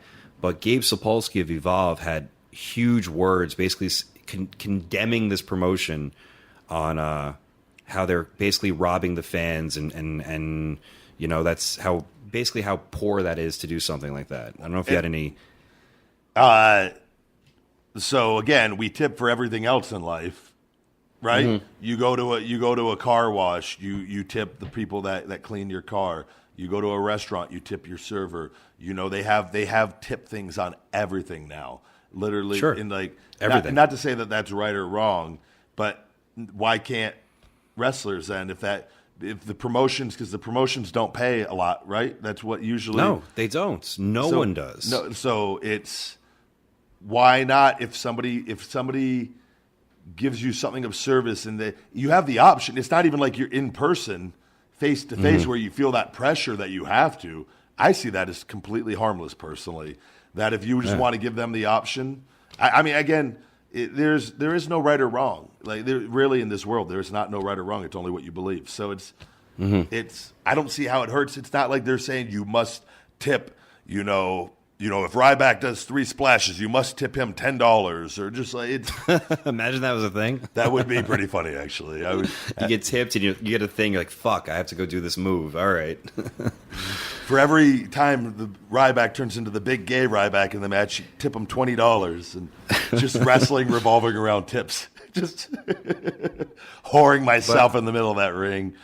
Give me your dollars. No, I mean, everyone, people agree, disagree all the time. So it's whatever. I thought the same thing as you, but because I get a little frustrated because it's hard for me to book, I book a lot of independent darlings on occasion, and a lot of them will not confirm the date, even though I guarantee I pay them a lot more than these, quote, well-respected Smart Mark promotions. They will hold the dates for them because it all comes down to the fear of upsetting the promoter who has the in with Triple H. And that is a fucking legit thing. Whoa. And it kind of, it sucks. Even though they'll make more money at my show, they will, I'll just I need to get in line and do what I can in hopes for that fucking deal one day. Living in fear is the worst way to live. I have nothing to say about that. I'm glad I don't have to live through that shit. So, what else do we have this week? I had a couple other things here. We touched on it on the beginning of the show, Pat. You're supposed to be. God damn it, where's Conrad? Conrad! Hey! I do have a lot of notes here. My favorite thing of this week that came out, I don't know if you heard old Scotty Steiner's interview. But then you take my 75% chance of winning. If we used to go one-on-one and then add 66 and 2/3%, I got 141 and 2/3 chance of winning at sacrifice. I actually, we talked about this before, and I saw part of it. Yeah, that was. Go ahead and catch everybody else up on that. Well, he said a lot of things, kind of questioning. Questioning's a light way to put it. WWE. Scott Steiner was like my guy when I was younger. I wouldn't expect that. My first AOL screen name was Big Papa Superstar 89037. Whatever my zip code was a kid. And I bleached my hair. I had short hair and bleached it. I'll have to put a picture up this week of I had the short bleached hair just like him for a brief. That was my huge. I was always a positive, great fan. I call fucking marks are the negative ones. Huge Scott Steiner fan growing up. And that's right. My screen name was Buff Buck 13 in tribute to Buff. Everybody out there at some point. I loved wrestling, but I didn't wear the shirts around. I didn't wear the fucking championships around and shit like that. But I bleached my fucking hair just like him, and I maybe kissed my biceps from time to time when I was flexing in the mirror as a kid. I'm not gonna lie. But, yeah, I've always, when he was in his prime, fuck. But what'd he say? Well, he said a lot of things. The most hilarious things I saw was making fun of the Hall of Fame, how there's no physical Hall of Fame. Yeah. I don't have the exact quote, but that was one thing. But the main thing I got from that, this was reported by Ryan Satin on his website, is that Scott Steiner claims he had back in 1998 to 1999, I broke Wilt Chamberlain's record by sleeping with 15,000 women. He also added, I always thought that even though it's not listed in the Book of World Records, I was a fan of Wilt Chamberlain, and that was the one world record I needed to break. In 1999, I broke it. And for those doing the math, that meant that Scott Steiner slept with 41 women a day. Wait, is that for his entire... For 1 year... Oh, he was saying for 1 year, that's what, fuck yeah, that's great. If you don't know that's just him, he's the man. Either way. The fact that Ryan Satin reported that, Jesus Christ, Ryan, fuck. Fucking Mark. I love it. That's what I want to see. No, but I know he had some comment. He's always been, he speaks his mind, and he's, I don't know what his history with Triple H is or whatnot and whatnot. And I can't speak on that or anything of that nature. So, but he, I've always said with Hunter, I put WWE over. I feel like on a lot of things and whatnot, and I say my truth on different things. And I don't know what his history is, so why. And obviously, he's angry over certain things and whatnot. But anything could be rectified and smoothed over. And he even says it. Just pay him. It's yeah. He would accept it. He should be in the WWE Hall of Fame 100%. There's no guys like him. They all paved the way for us. Yeah. Him as the Steiners or as his singles run. I believe both are Hall of Fame worthy. Everybody that performed, that entire generation, those guys are really big guy tips his real hat. men. Yeah, they are. They're real men. It's what fucking just. I wish I could have I would have thrived in that era. I would have been all gassed up, Pat. 345, 50 pounds. I would have been dead. I wouldn't be alive right now, but I would have been at the peak. I would have fucking, God. You would have been in that No Limit gang with Swole and I would have been too big to wrestle. I would have just been a walking ball of water. Because it's good for you. Oh, well, I'll do more. Feed me more. That's really all I got for the wrestling stuff. this week, except for, nope, let's get to this. I missed this because it was on the top of the list and we talked about it early on. Yeah. During Raw, I noticed something that stood out to me because I noticed, they'll occasionally plug something for the WWE Network, and a graphic popped up with Kevin Owens and Chris Jericho right along. And I thought right away that was really peculiar to me because timing-wise, they're not involved anymore. And Owens is on to his next thing. And I saw it a couple times. And I thought, like, what the fuck is with this? Now, I didn't watch it at first. You saw it. You told me about it. Yeah. I went back and watched it. But you were referenced in that. And I don't know if you want to take it from here and kind of talk about that because... No, they. First of all, thank you to WWE for putting me on your programming still. It's, good or bad, publicity is publicity, so thank you. Kevin, they were referencing Mark Henry breaking an apple with his hands. Yeah. And that's something up there I had routinely on different occasions. That was always the thing with the Brooklyn Brawler. I would go and smash an apple with him, and like he would get pissed off because he likes being the strong guy. And Brawler couldn't do it. Brawler does? Yeah, it's crazy. I mean, Wade was involved in this, Stu Bennett. It was kind of a joke for a while, my first couple of years up there, where I would get an apple and like smash an apple in front of Brawler, and like I go, you can't fucking do it, and he would get he'd get hot over it. But Brawler finally, this is pretty funny. I mean, sitting in catering one time, literally sitting down eating my food, and Brawler had gotten an apple, and to this day, I'm just gonna tell the truth on this situation. He softened the apple up by like digging his fingers into it over and over again and getting pre little cracks in the apple. Okay. And he comes into catering just like a ball of fire, just fucking hot baby face, storms into catering. I'm sitting at the table eating, Ryback, you never I can break this fucking apple. And he fucking just comes over the table, and breaks the apple right over, like on the table, all over my food and all over the table. And I told you I could fucking break the apple. You guys see that? I broke the fucking apple. And I'm sitting there and I have this plate of like chicken and steak, and I'm like looking at him. I'm looking at my food, it's like all fucking apple sauced out. I go, that's great. You just ruined my fucking food. And like he literally turned around and stormed out of there to go tell everybody he smashed the apple. And I had to listen to him tell this story for years. He did smash the apple. I am convinced so, because he could never break an apple that I gave him. That he got this apple ahead of time and did something to it in which anybody else that was there for that knows I'm not. That is the truth of the situation. But anyways.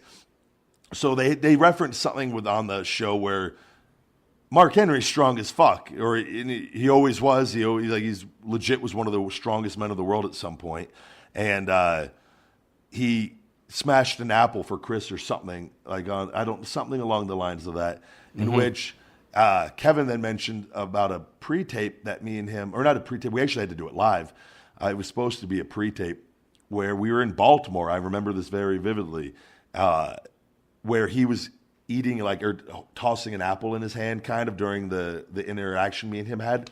I believe I was the IC champion at the time still. And he, at the end of it, was like, toss the apple to me, and then I catch the apple and then smash the apple in my hand, and like, it's cool. Well, yeah, we did it in the first take, and I smashed the fucking apple. But for whatever reason, WWE, and this happens all the time there, camera guys or like the production guys fuck up, and they got to redo something because they mess up something on their end. So it wasn't really live, or was it? No. How does that work? We were supposed to pre-tape it, so we did it and we pre-tape it. Bam, we nail it. But something was wrong with the camera or something like production-wise, where they go, no, you got to redo it. So we go to fucking redo it, and on this one, and like eventually I couldn't do it. What happened? I ripped my fucking nail off. On one of my, as I was going to fucking break the apple, my finger was breaking into the apple, and my fingernails were not probably short at the time, fucking ripped off like halfway. And I was like, I didn't sell it. I was like, fuck. And then I couldn't fucking break. It hurt so bad, but whatever. So I think we tried it one other time. I couldn't do it. And I said, fuck it. Let's ditch the apple. And we ditched the apple and ended up doing the live. We did it live with no apple.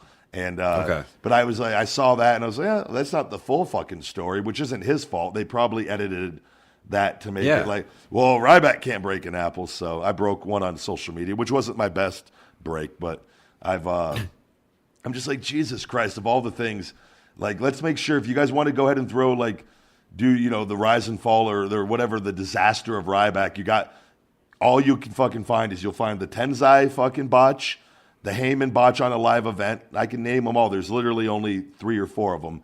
And then make sure you go ahead and put the entire comeback I did in Hawaii on a broken ankle with a broken leg. Not just a torn quad or anything else, literally breaking my ankle and my leg every step that I took in feeding an entire comeback that you say the tape doesn't exist. Make sure you show that one too on old Ryback's botches. So, But thank you, WWE, nonetheless.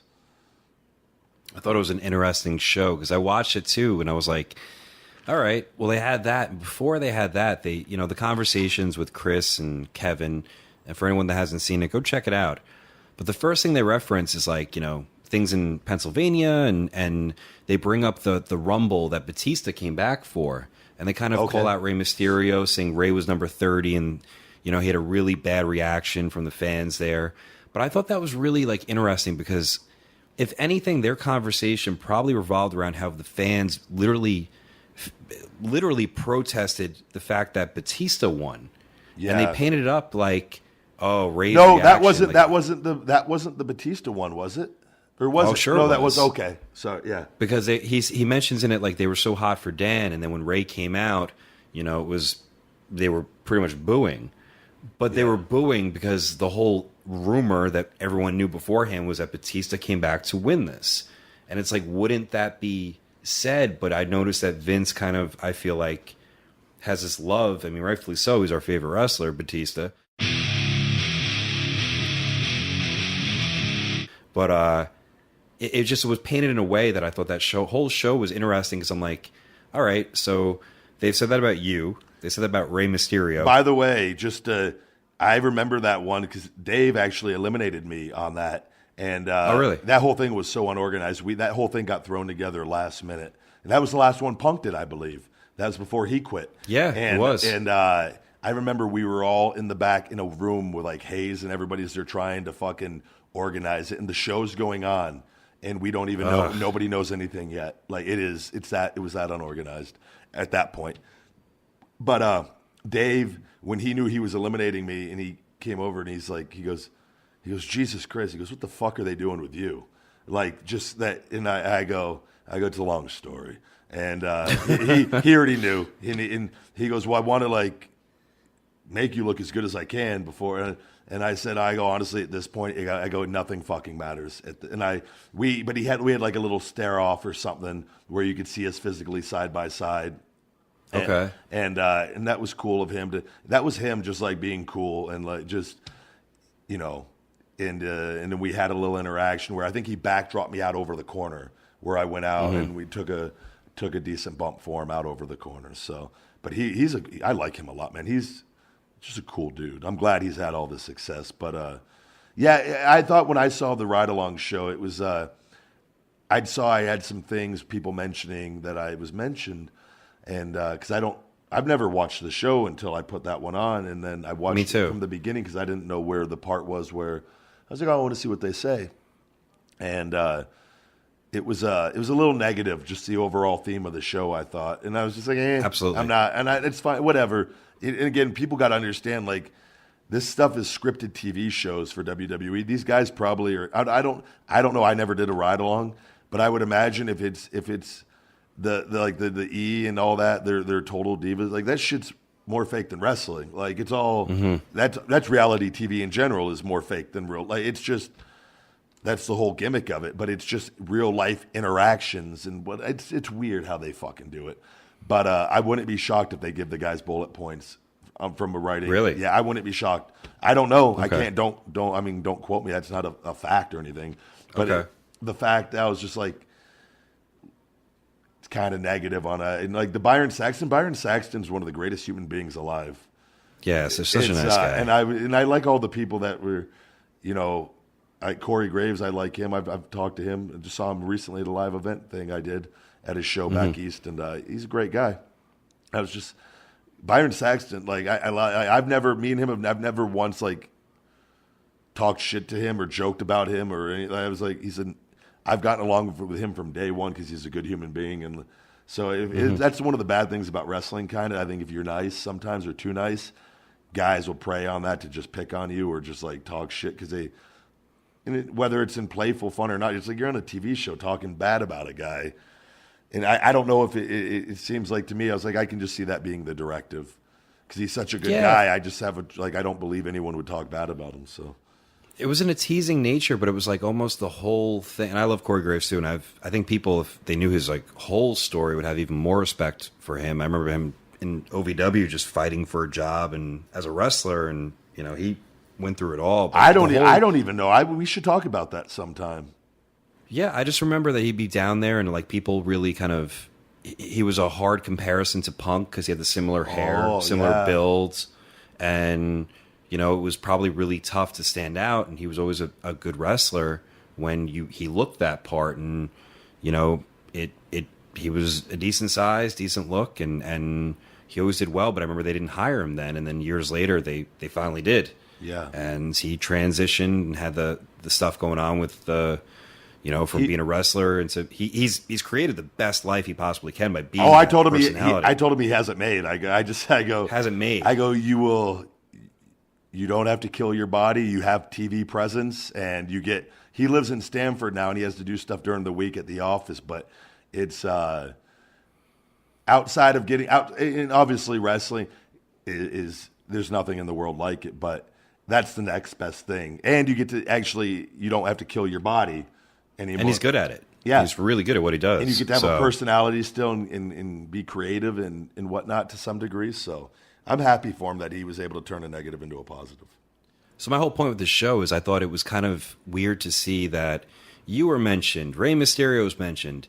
I even thought that the way they kind of portrayed Nia Jax was almost in like even though she's talking in an unlikable, almost humorous way where she's talking about a diner and getting food in the beginning, and the last thing that because they can edit anything they want out. Oh yeah, those car rides are usually probably 3 hour at least car rides, so they get enough footage, I would imagine. And the last line that they have is before they go in the hotel. She's like, "Oh, I'm just so hungry right now." I'm like, "Why is that left in?" Yeah, I just thought that was really a weird thing. Maybe I'm overthinking it, but I just thought, "Oh, this is just." Of all the things that you could put on there, yeah, it's kind of shitty to end it with. Let's just poke fun at people that aren't here and that are here, and that it just that's all I got from that. Yeah, no, that's what they do. So I thank you guys for putting me on the show. I don't care. You guys can talk shit about me all you want. I know the truth, and the people that know me know the truth, and the millions of people that support me all over the world. So it's all right. I'm too sweet, brother. Let's take a little break. We'll be back after this. Damn it! I think I broke a nail. Ouch. Hey guys, it's the big gay Ryback, and I'm here to tell you about the Feed Me More merch, available only on Amazon.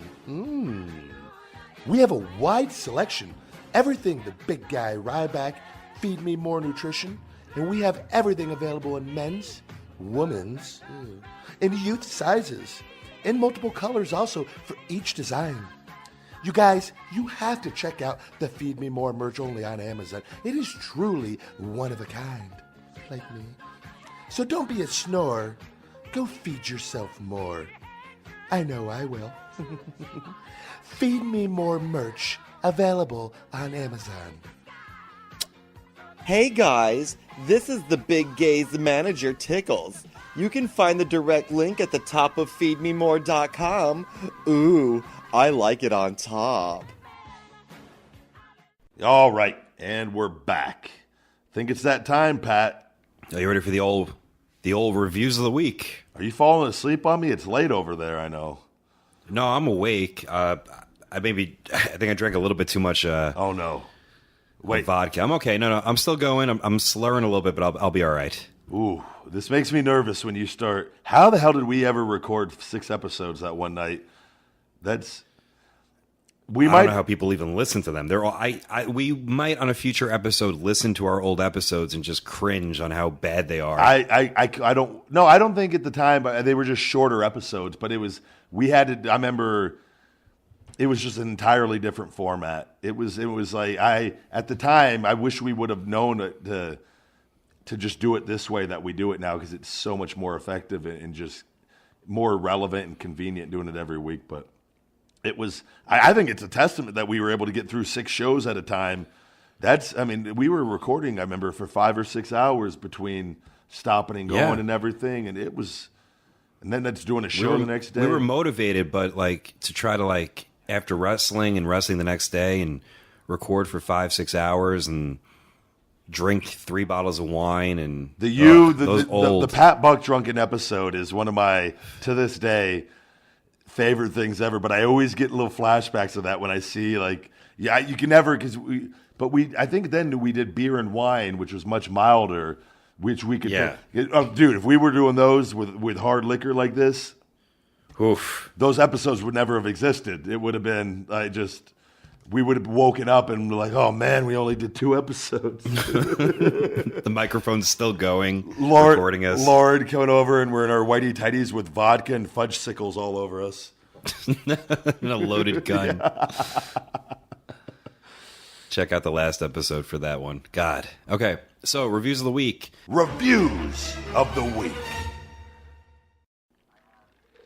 I have 2 here from our lovely overseas listeners.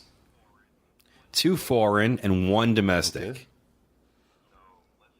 So let's see how this goes. I really hope it goes a certain way this week. I encourage reviews from all over the globe, guys. The big guy loves you.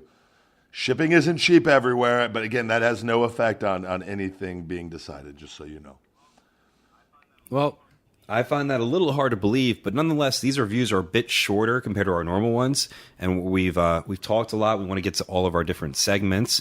The first review is from Australia. That's far. From JRG MIZ, so JRG Miz.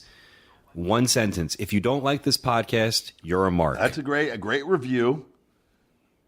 Solid review. Yeah. Next one is another one from Australia, so I know you're a big fan of this.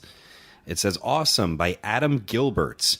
Great behind-the-scene insights into pro wrestling and all the politics that are involved with WWE and the independents. Fantastic podcast. Okay, not bad.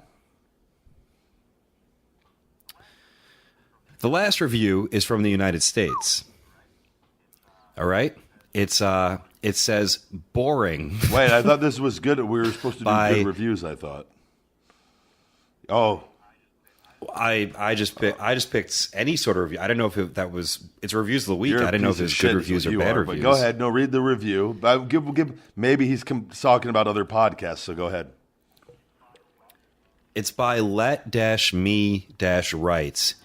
Just 2 failures of wrestlers. One from WWE and one from the independents. And at least once per episode, they go on about Vince McMahon or John Cena or Triple H. 2 losers. And that one's from the United States. But what did he rate us star-wise? The other 2 reviews. He gave the old 1 star. Okay. So I don't know which ones you're going to pick. What do you think out of these 3, both two foreign ones and 1 domestic? Which one do you think is the winner this week? So Pat, sometimes I just hear something, and the initial instinct in the human mind is to get angry when you hear something negative about you, especially when it's not true, and everything that this fucking Mark said is not true. But at the same time, to kind of take a page out of Dr. Martin Luther King's book, you sometimes just got to turn the other cheek, and and he always has that quote, I can't quote it off the top of my head, about darkness cannot drive out darkness, and hate cannot drive out hate. Only love can essentially solve the problem. And I can't help but feel overwhelmed right now to want to give love to his hate, Pat. The guy obviously is not in a good place. He's probably in a very bad place to feel the need. He listens to the show and to hate a show so much and to give a critique that's not even true.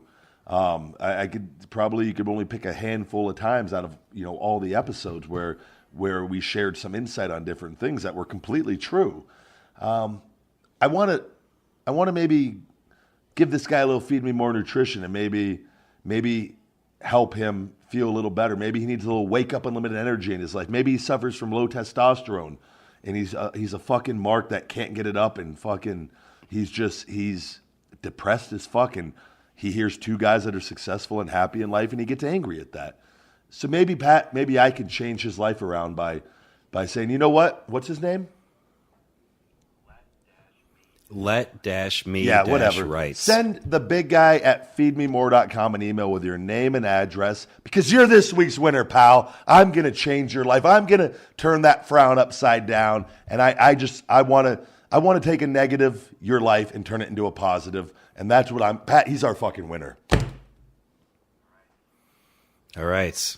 So the guy that wrote boring in a 1-star review. Pat, sometimes you got to turn the other cheek. You got to be the bigger man. You got to put your hand out. A guy spits in your face.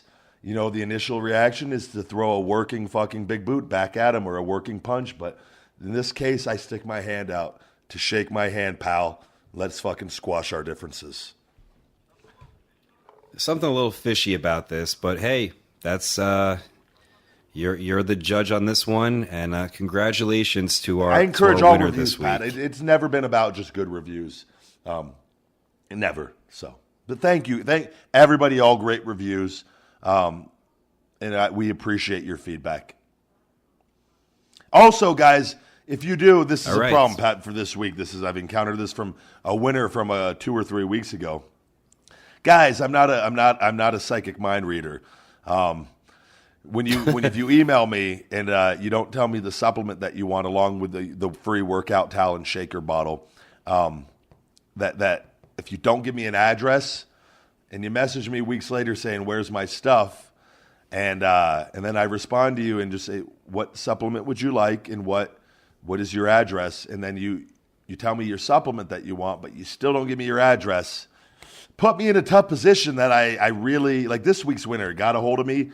Perfect screenshot, address, supplement. His stuff goes out tomorrow morning in the mail. I cannot work miracles if I don't have the address, guys. I'm just saying, okay? I just wanted to throw that out there. So I think it's time for the old questions, isn't it? Go ahead, hit me with some questions, Buck. I got a question.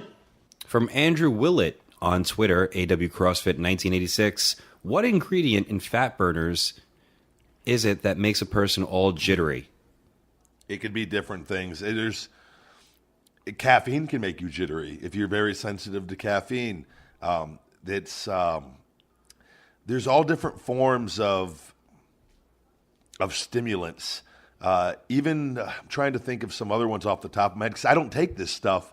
Like things that are bad for you like that. It's been so many years since I've taken them that it's. But like ephedrine used to be one of the things that would really that they still have other forms of ephedrine out there that can make you really jittery and whatnot. But synephrine, 19 norepinephrine. There's orange citrus, I believe, is another one. It's like an orange citrus type thing. It's a stimulant that's in a lot of those things. Put me on the spot a little bit on this, but things like that, they're not good for you essentially, or maybe it's in small doses for small periods of time, but they're not. Outside of caffeine, you don't want to stack stimulant with like. It's okay to have one or two in normal amounts, but when they start putting these other ones in high amounts, just to get you all cracked out, just so you feel like the supplement's doing something, and then you crash. Usually if a supplement makes you crash, that gives you all your answers. That's the way I look at it on all that. But those are some things. It's orange. It's something it's bitter orange is what it is. Okay. Is the name of it. But yeah, it's the Shell Shock Extreme Fat Burner will have none of that stuff outside of a little bit of caffeine. I got a question. Next question from Nathan Erickson Nat on Twitter. Any tips to save the knees while lifting? There's getting knee wraps, or I was wrestling in them for a while actually, but they actually weigh your legs down really bad wearing them. But they give great knee support. They're squatting knee pads. I forget the name of them. I'll post a picture of them. Is it Mava? Is that the name of them or no? No, not that I believe. Okay. But if you like typed in on Amazon or on Google like squatting knee pads, you'll get all the different like the heavy duty like tight knee pads. Those things are great for you. Like when I was before all this stuff on the stem cells and everything, when I was like squatting heavy and deadlifting heavy, I'd wear these knee things, and you'll see Cena has them on some of his lifts. Yeah. On most of them, actually. Like it just gives you that extra support when you're lifting. Just type in squatting knee pads or something along that, and they'll come up. I forget the exact name. I have them in my garage in my gym. So, I got a question. Okay, this question's from Buck Never Stops on Twitter. What's the difference between a front squat and a back squat? And it's from me, but like, do you do a front squat at all with the weight? Is there? Yeah. What's the difference between doing those two lifts? So a front squat primarily works more of your quads because the weight is balanced in the front of you. There's different techniques for holding the bar on a front squat. I am a big.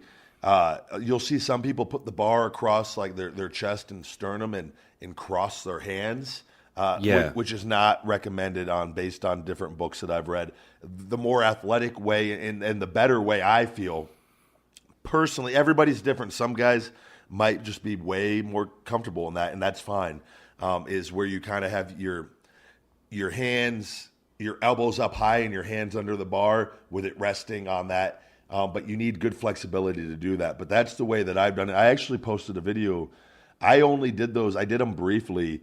My shoulder got so bad that my shoulder was cracking on that movement so bad I had to stop. But I got up to doing 405 for reps on that with the front squat. But it is you got to really have your shit together, and form is very important. But the purpose of the front squat is to stress your quads more, whereas a regular squat is more, and you can do much more weight on a regular squat. Essentially, you should be able to with proper form. And when you're doing it right, you're working your hamstring, your glutes, and just your hips, and your hip flexors, and your core is really because you're doing the proper. It depends whether you're doing a bodybuilding squat or an Olympic squat. But front squats work your quads more. A simple answer. I got a question. All right. From Matt Scott at Matt Scott G.W. on Twitter. Hey guys, I finished Ryback and AJ Lee's books recently. Wondering if either of you have any books you recommended by people in the business. Justin Roberts' book is really good. I think that gives you an insight into an announcer's life, and I thoroughly enjoyed it. And Justin can be annoying at times, and anyone that knows it. And that's not. I'm sure we all can be. But he will self-admittedly probably will say that himself. But he has a great heart, and he's a great human being. And he wrote a hell of a book. So I would check that one out next that I could personally recommend. I've read a lot of wrestling autobiographies over the years, and I got my book case of them. Bob Backlund's book, another one that, again, it's entirely different than Justin's, but it will give you insight into how the WWF became the WWF into the WWE. And that one's well worth checking out also. And for me, I recommend Ole Anderson's book, just because I'm a big fan of Ole and how he's unbelievably unliked and salty, but he's really smart. And I don't know, it's just interesting to me. He's my spirit animal. Is that on Audio Boom too, you think? I don't know. What's the name of his book? I would. Him and Booker's are two that I want to actually read.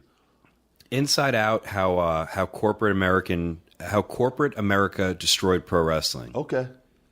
So, and I mean, he's one of those guys that Ole Anderson for a while, back in like the 80s, as a booker, was making like $250,000 a year, like just off his position, his knowledge. Like he smart dude that super salty though, and has his like married to his opinions. But it's interesting to me. Well, I've heard that term salty. I've never used it. What is salty? What is that like equivalent to bitter?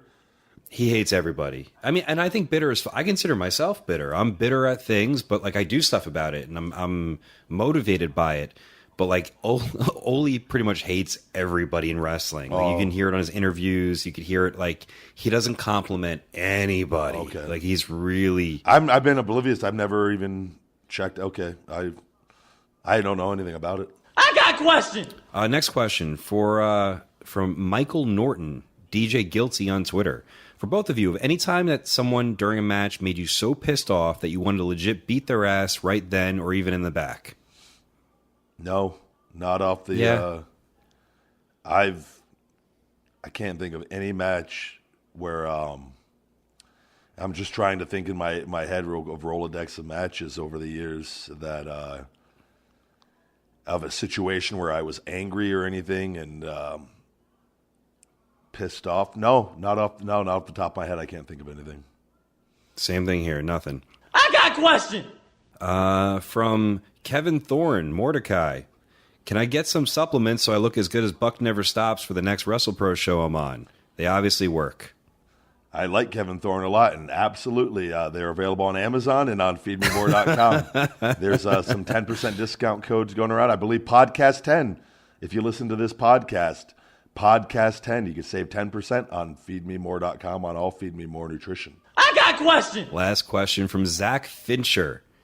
When will we see the debut of Big Gay Ryback? And how many weeks of vignettes will we expect from him on the podcast? That Big Gay Ryback has been a huge hit with everybody, which is thoroughly popped me. I think he's just going to be a character on the show from time to time, and I wouldn't pigeonhole myself outside of. I would if G.L.O.W approached me and said for the Big Gay Ryback. I would penis on the singlets. I would give it consideration. Outside of that, no, absolutely not. Outside of this podcast. All right, those are your questions for the week, and I think we'll transition into your old tips. All right, yeah, tips of the week, guys. This week, tips of the week, yay! The book of the week. Last week, it's by the same author, Jen Sincero. This one is her first book. Last week was about money. This is You Are a Badass. How to Stop Doubting Your Greatness and Start Living an Awesome Life. And I just finished that book this week. Pat, I suggest you check it out. It's a very motivating book. And okay. It's this woman, it's just motivating. You'll get it. You'll listen to it and it'll resonate with you greatly. Quote of the week this week. We can complain because rose bushes have thorns, or rejoice because thorn bushes have roses. And that's by Abraham Lincoln. And I just think it's just everything is how we perceive it and what we choose to make it. And you can focus on the negative or focus on the positive. So, and bottom line is, though, you got to work your ass off either way. Nutrition tip of the week.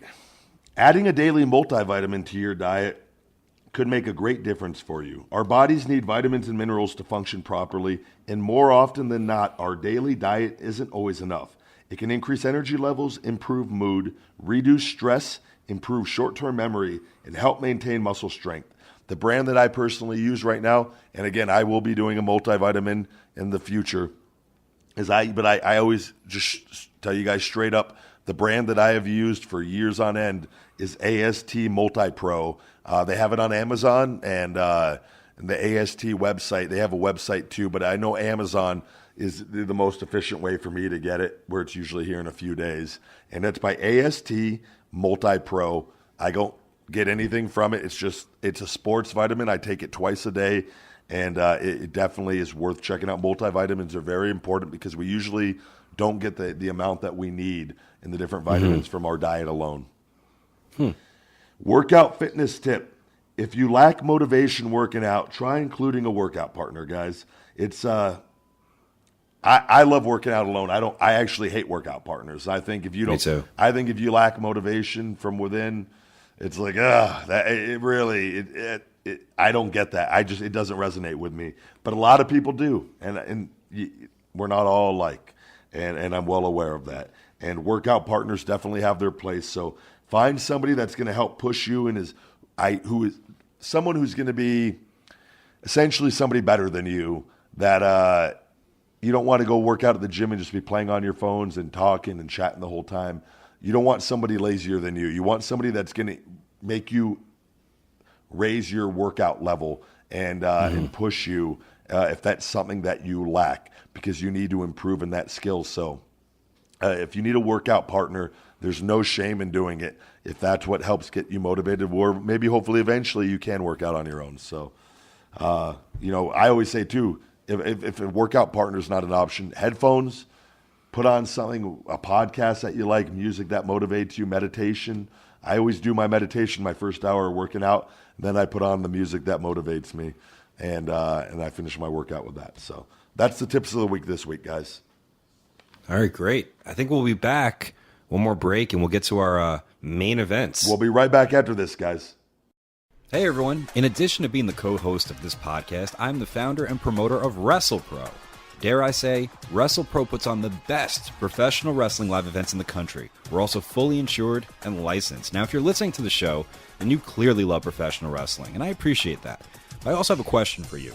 Would you like professional wrestling in your area, maybe in your hometown, your high school, your college, your civic center, your stadium, whatever you want? If you're a civic group, a sports team, a fire department, a police department, if you have a corporate event, a festival, any group that is looking to raise funds or put on an entertaining show, WrestlePro is your promotion. This is not your regular wrestling show. Just in the last year, WrestlePro has brought in incredible talent such as Terry Funk, DDP, Booker T, Ryback, Cody Rhodes, Hornswoggle, Colt Cabana, Brian Cage, Jeff Jarrett, Tommy Dreamer, the Hardy Boys, Scott Steiner, and much, much more. Even the Nature Boy Ric Flair has been with WrestlePro and loves it. Tell him, Nate. It's the Nature Boy.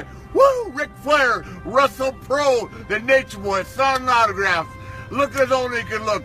WrestlePro, be there. Woo, woo, woo, woo. Limousine riding, jet flying.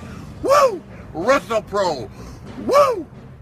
If you're seriously interested, WrestlePro can bring a live wrestling show to your town. A full professional wrestling card complete with talent, 8 matches, sound system, lighting, the works. We design the artwork and posters. We help you sell the tickets. We push all of our events all over our social media. We believe in good repeat business. Packages and prices vary on talent requested and their availability. For more information, contact me directly at WrestleProOnline@yahoo.com or simply check out www.WrestleProOnline.com and you can see our past and upcoming events to get a taste of what WrestlePro is all about. I hope to hear from you soon.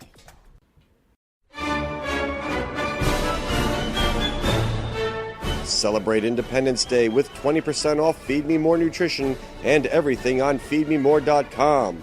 Use discount code Independence20. That's discount code Independence20. Promotion ends midnight, July 4th. Ladies and gentlemen, the following segment is your main event of the podcast. All right, guys, and we're back for our main event of the evening. Our top 10 guys who we would like to see in the WWE today, or just the 10 that we think that are that have the best chance at this point in time and can maybe fill out the roster a little better. I think also, mind you, I don't know if your picks will be different from mine. I'm sure we're going to have the same people on this list. But I also picked people that I thought would just be, that haven't been on TV for a long time, or people that, you know, I have a couple questionable, interesting picks. But let's just see where this goes, should we? Yeah, go ahead. Why don't you start us off? Your number 10. So my number 10 pick is Bobby Roode from obviously from NXT and from his. And just to cut you off, and he's my number 10 pick as well. Just so we were on this, but go ahead. We just became best friends again. So there's a reason why we do this podcast. Did we just become best friends? Yup. Bobby, I just feel like the mix of, he's one of NXT's top guys, and I kind of get the whole, we're making NXT a brand, but at the end of the day, NXT, no matter how much you like it, even if it's a touring brand, it's It's there as a support system for WWE. Like there's no for SmackDown and Raw. Like that's it. You can't fucking argue with that. And they found a way to make money with it finally before where developmental used to cost them money. Yeah. Developmental now makes them money. So that's the best way to put it. That's all that it is. Yeah. Best way to put it. So, but and I get they need featured performers there to make them more money, but they need guys. Bobby hit the home run with being a great worker, good history. He's 40 years old. Wow, he's 40 years old? He's 40 years old, yeah. Jesus. He's been that's okay. Around a long time. Great theme music, great presentation. Put him on the fucking roster. Get the title off him. Let's bump him up, and let's see where this goes. Yeah, I think that's kind of the vibe I get with it. I think he has a theme song that seems to be kind of catchy, where people are kind of the theme song elicits a reaction. And I just felt like I was like trying to talk in my I was like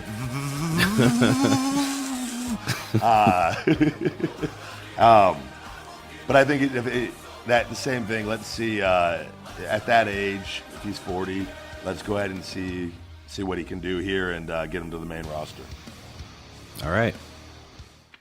Number 9, I'll go ahead. My number 9, Pat. I put Asuka. Okay. I think she's been down there now and having a Japanese female wrestler. Mm-hmm. I just think there's not one on the roster right now, so that sure in the female division. I don't know if she can climb a ladder or not. Probably. She's a woman. I don't know. Probably not. But it's. But you know what I mean. I think she's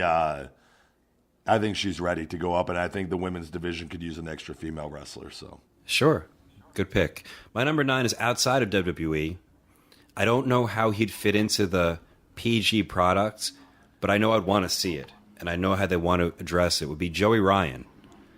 I left him off my list, and that's a great one. Just for the guy embodies. It drives me nuts when people critique Joey for the fact that he's gotten over in an industry that's without. Yeah, he's had a minute portion of TV time.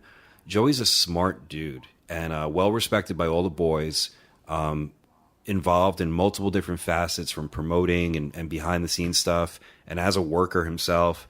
But I can't stand it when people critique the fact that his dick throw, is the most. It's his gimmick. It's over. Yeah. What are you insulted that he's insulting your intelligence because you're watching fake fighting to begin with? You fucking Mark. Who the fuck cares? He found a way to be successful and make money. God, no matter what you do in life, people are going to bitch and complain and whine, and it's always the ones that haven't done jack shit with their lives. So that's just. Who cares? Joey Ryan, I tip my big guy hat off to you. He's the Quagmire of pro wrestling. He's a great human being. So I love. You know what? You can just judge another human being. Like when I met him at one of the shows, your show actually, when me, him, and Cody shared a locker room with you, and I just like talking to him, and I'm like, you just look at a guy, you can just again, it all goes back to the eyes. You get a vibe off someone. I was like, man. This just seems like a good dude I would enjoy being around. Yeah, absolutely. And he's friends with guys that I'm friendly with, and like it's fuck. Who cares what losers think? Joey Ryan, keep doing your thing. I'll go. We'll keep this. We like doing our list draft style, so I'll go to my number 8. Tyson Kidd.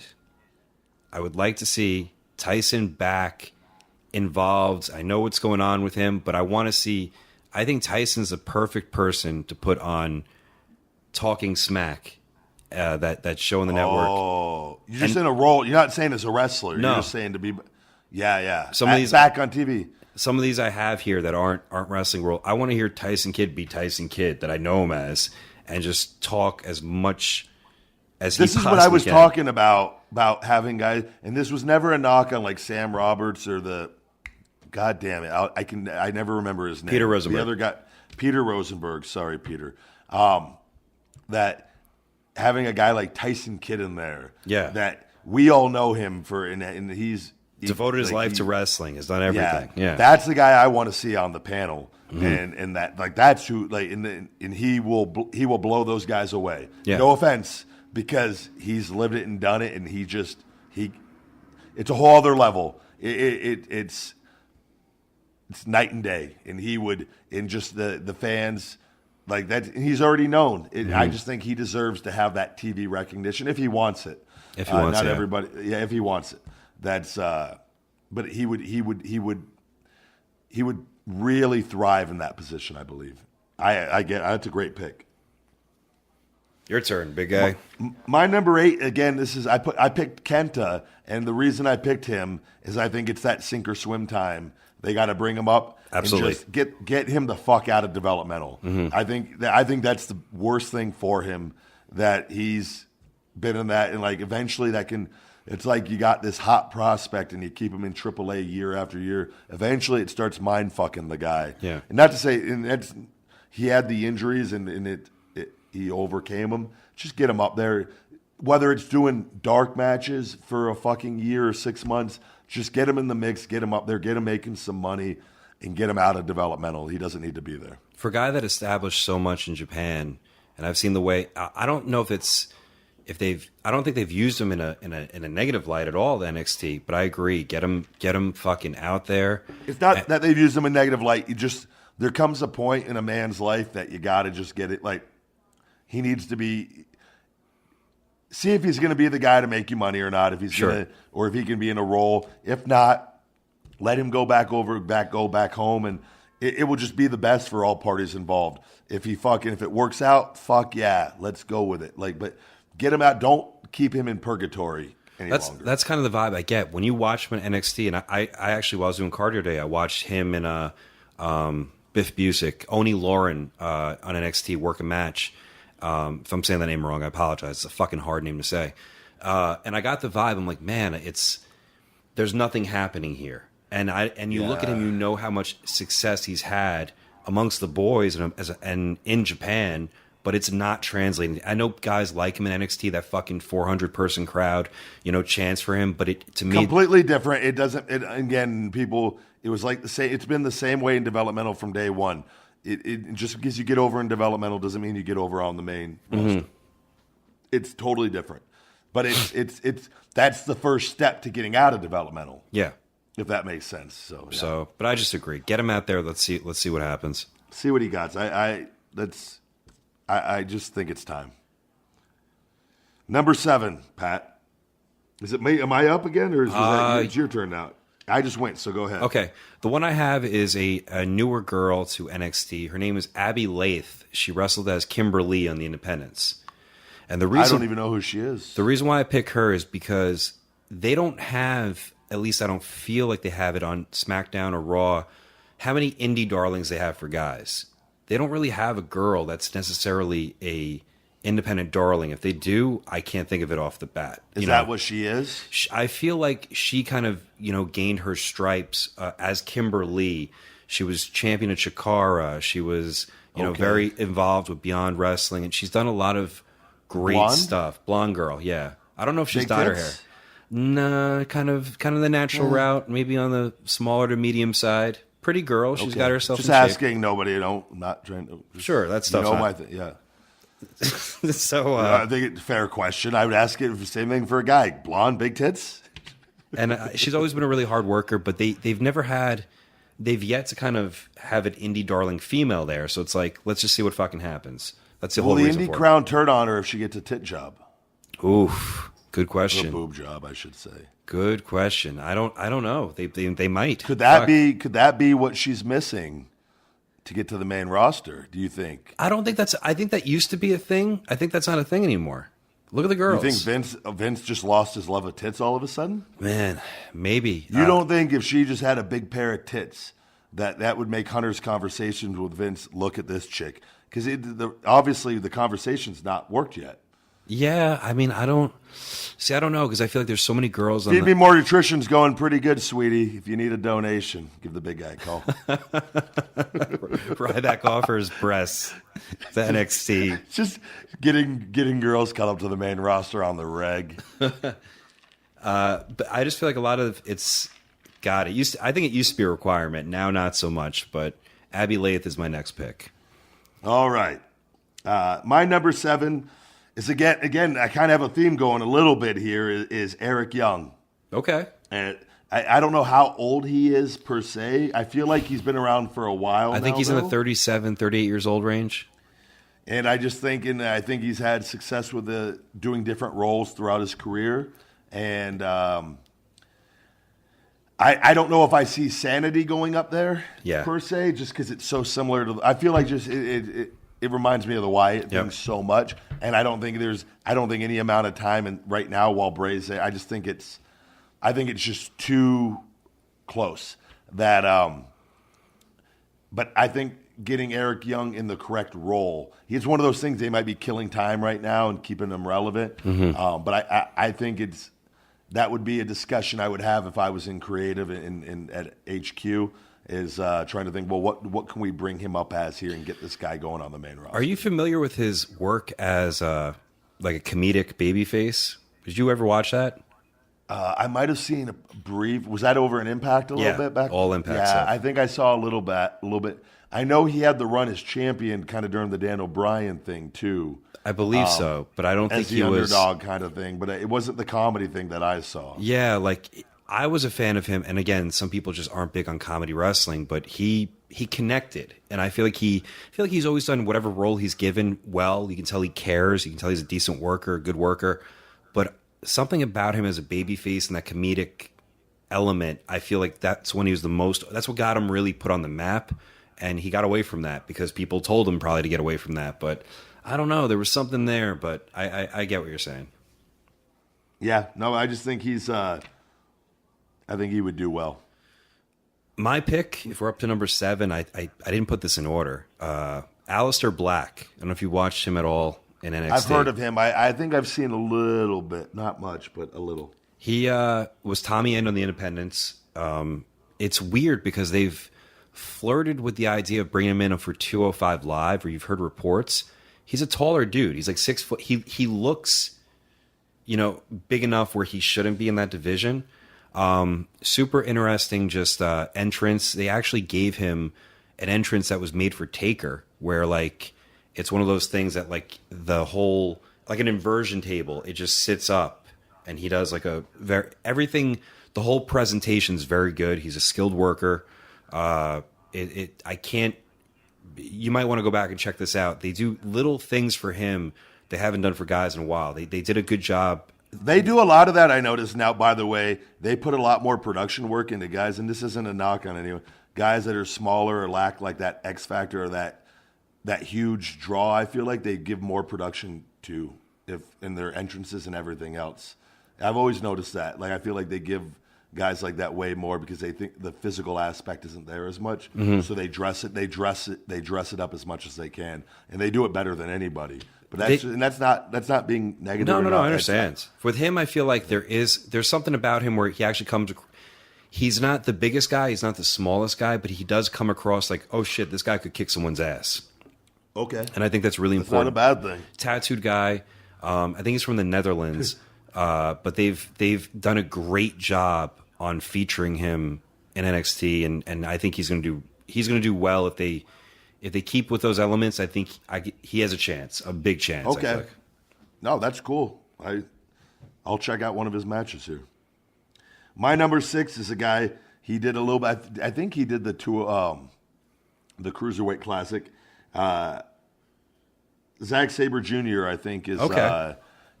He's one of these. He's not a huge guy or anything by any means, but he's not a super small guy either, as far as on the like short end. But I think he's one of the best technical guys out there. Mm-hmm. And not to say it's harder. The TV wrestling is a lot different than independent wrestling, and you got to keep people's attention span. But I think he's creative enough to do it and adjust his style to the WWE style and be successful with it. So I think he would be interesting to see matchups with him on WWE TV. And I think he actually kind of, under his own premise, I feel like the Cruiserweight thing was painting him that they originally wanted him to be a part, if not the winner of it all. I don't know if I'm right. Yeah. I don't know if I'm wrong. I felt like that was geared towards him. He actually elected not to go with him and do his own thing. Regardless, super talented, might be the best technically sound technician with all the different chain wrestling stuff. Really fun guy to watch. My next one's a really random one, man. And I just think it'd be interesting to put back the main attraction of Raw, or that's treated as, or as WWE period, is Brock Lesnar. I feel like as far as the way they treat him, bring him in every now and then. I think people forget a lot that he's married to Sable. I think it'd be interesting to have Sable involved, especially because Brock has this attitude where he doesn't really give a shit about anything. And Sable probably feels the same way. And I just thought it'd be a little bit compelling to kind of have her involved in some way, shape, or form. You know why this is really good? It reminds me of when they put Austin with Deborah. But on this role, with the way Brock is used, it would essentially, you can create a whole other dynamic with her and problems with her where it makes him, he can adjust his character actually because she, you know what I mean? It could make him a person. Yes. Yeah. You know, that could be something down the road that they could flirt with and to give him a whole other dynamic because he's done the same thing for quite a while and it's still a draw and it still works. But I think that would be a way to give him more personality. Yeah. And which would only make him more over, I think, because he's more than capable of doing it. So whether he would want her around or she would want to be back, it's just a podcast and we're all entertainment, but not a bad idea at all. All right, cool. I questioned that one, but that's one of my picks. No, I like that one because I think that gives him a whole other dynamic, man. My number 5 is Drew McIntyre. Okay. And simply, I was there for his run before, and I've come up with him through developmental, and he's busted his ass, and he deserves to be used in a better fashion than he was the first time around. So I would like to just see, and not to say he has to be champion or anything like that, but it's amazing 3MB is all had kind of some right? good success. Yeah. Over the last couple of years. So it would be Drew McIntyre, number 5. My number 5, which another female. You're number 4, I believe. God, I have too many people on this fucking list. Let's just pretend this is number 5. Pat's drunk, everybody. Let's shh. I didn't put this in order. Wait, 1, 10, 9, 8, 7, 6, 5. Are it you is seeing fuck. doubles? You're right. God damn it. No, you're right. It's 4. Oh, but Pat, I'm always fucking right. Come on. All right. Paige is my next pick because we don't really know if she is going to be back or if she's not going to be back, even though she's not under contract. But I think we're all looking forward to the fact what the fuck is going to happen when she is back. I just think it's interesting. I'm curious to see where that goes, and I think they could. It would be something to watch. Yeah, I have no idea about that entire situation. I believe she's under contract. I believe. I don't know though. I'm sure they will bring her back in some. They'll probably, honestly, the way push her really, really hard and then slowly implement it if they choose to. You know what I mean? Yeah. They know what they're doing with all that. They it's all a game, and they'll make you think everything's okay, and then the rug gets swept right from under you, or it can be a very gradual process. I don't know. She just might be back and just be fine. You never know. You don't know what they're thinking. It's their company. They can do whatever they want. Number 4 is a big-bodied guy. I think the roster needs some bigger bodies up there. He's an independent darling a little bit, and I actually briefly met him at one of my independent shows for Northeast Wrestling last month.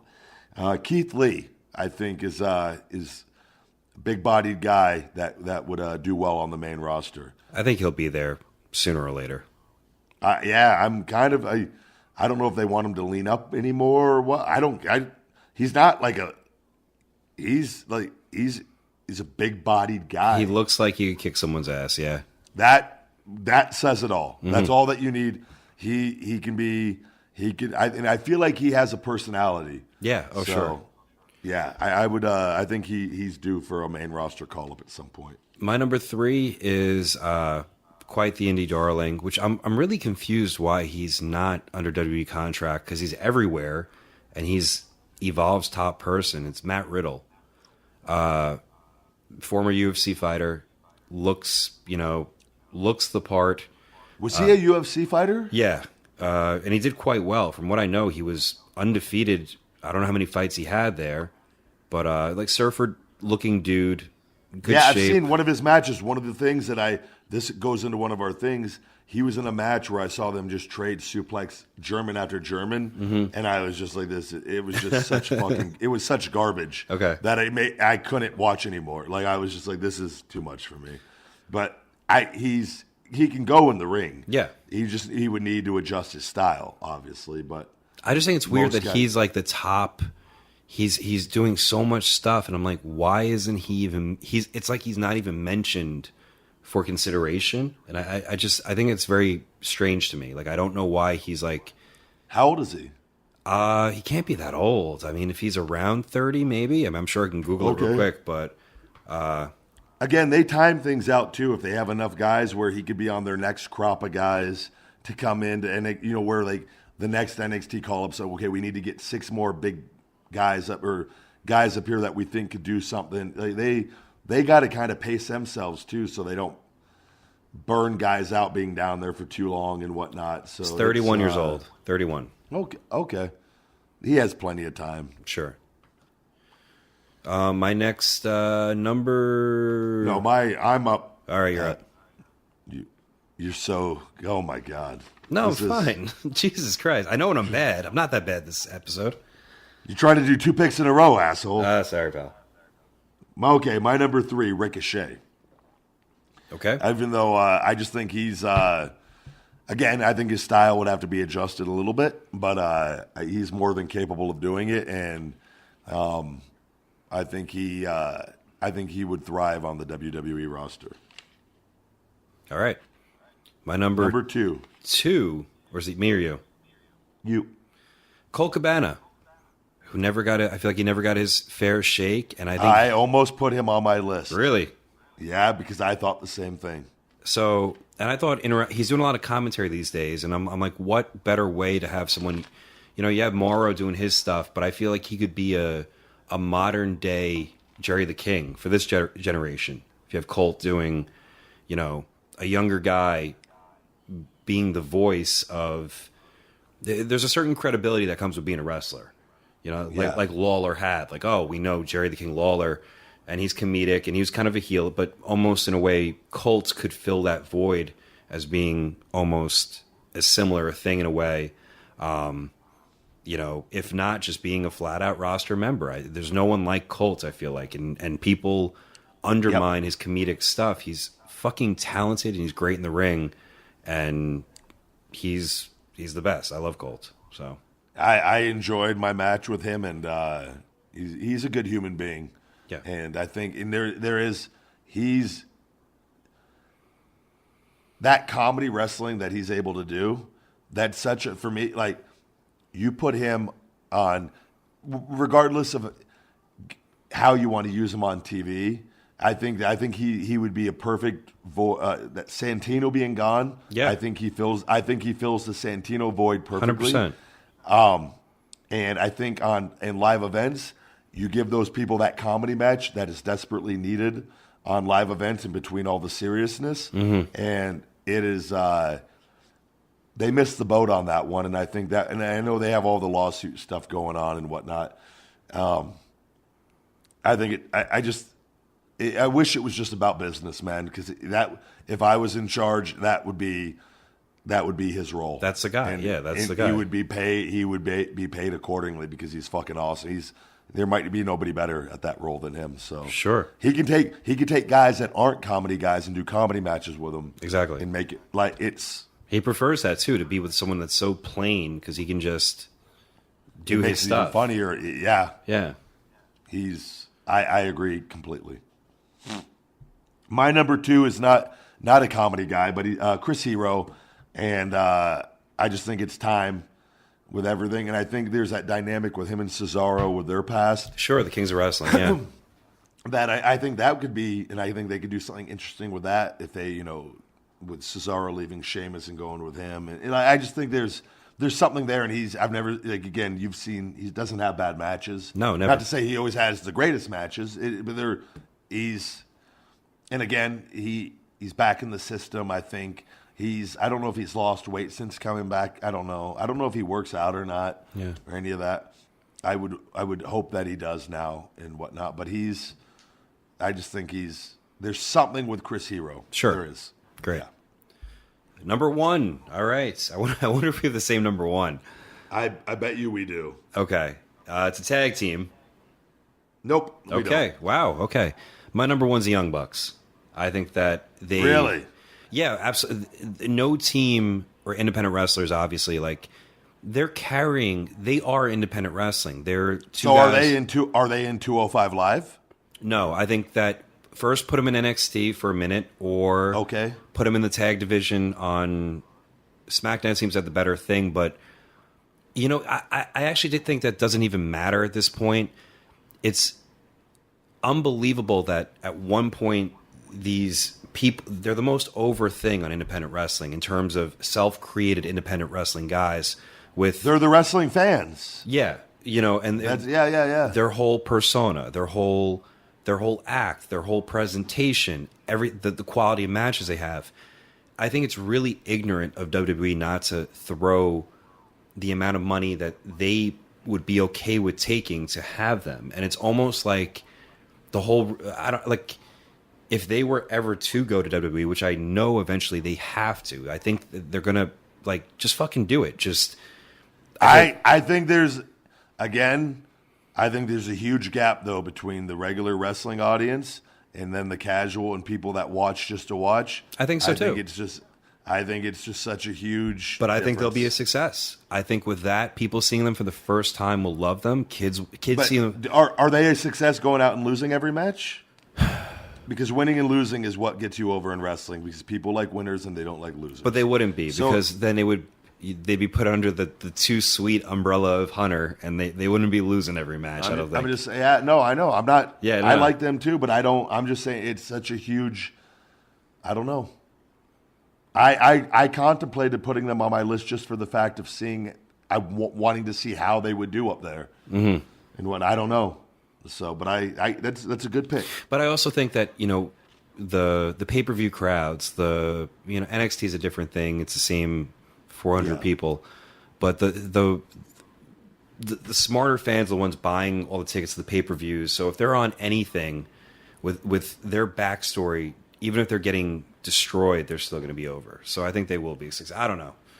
I stick by that. I think it's kind of ridiculous that at one point when they were, I could tell you could put a guy out there and give them no entrance, and then they're not allowed to do any of their shit. You do that long enough, and nobody will give a fuck about them. That's just the way they. Oh, I think so too, but I don't think they would ever stand for that. You have to. Yeah. No, but once you get in that system, you never. But I'm saying that's not going to happen to them. But they could do anything they want with anybody, and it's all perception of how you're used. It is. And I agree. I don't know. I don't know if they're used in that really strong capacity, is that maximizing to all audiences? I don't know.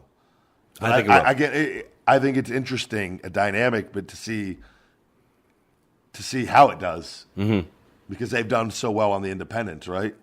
Yeah, so. And I mean, even working with teams like they did a lot of stuff with Hardys, and but I just think it's mind blowing that WWE let them, for their independent love for certain darlings, they let them kind of slip through their fingers.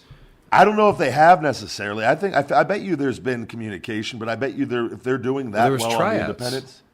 I mean, there was from what I gather, and they've told the story before on they've had things where they worked in the ring beforehand, they had matches on the fly, they impressed the right people, but I think one of the issues was they had to go through NXT on a tryout, like one of those things. Yeah. They're above that, and a lot of guys I think are above that, but that's protocol, and maybe the money, or there wasn't a flat out. I don't even know if there was a set offer, but do you go with the hope, or do you go with, hey, these other companies are offering us a fucking great living, we're gonna go here. So I think they're already making money, so and it's they're killing it. I get it. So yeah. They do well on merch, from what I understand. So. Like little fucking rock stars, they do, and they're good. They're quality human beings, man. Good family men. I don't think I've ever met them. So yeah, that's good to hear from you. That's good to know. My number one is a no-brainer. Kenny Omega, I think, is okay. I just think he would. He's the perfect candidate for the WWE main roster, and at some point, I think it'll happen. And I'm impressed with him. And I think he could work with everybody, and he's well liked by many of the guys already. I think he's an easy fit into the locker room. There's no problems. You could do with him whatever you want. So I won't disagree there. That's my number one pick. The only reason why I didn't put him on the list, I just felt like at this moment there's so many people in that realm of, they have their AJ, they have their Zayn, their Owens. I just felt like it wasn't the right time period, but I feel like Kenny is going to keep continuing to give all he can to New Japan, and then I guess see what happens after. I love Kenny, though. Yeah. No, his time will come, for sure. All right, and that's the list. All right. You got anything you want to go out on here? Not really, but you can follow me on all platforms. Buck Never Stops. I am at Ryback22 on Twitter, the big guy Ryback22 on Instagram, Ryback247 on Snapchat, and the official Conversation with the Big Guy Twitter at CWTBG. Thank you guys for listening. You've just listened to another episode of Conversation with the Big Guy.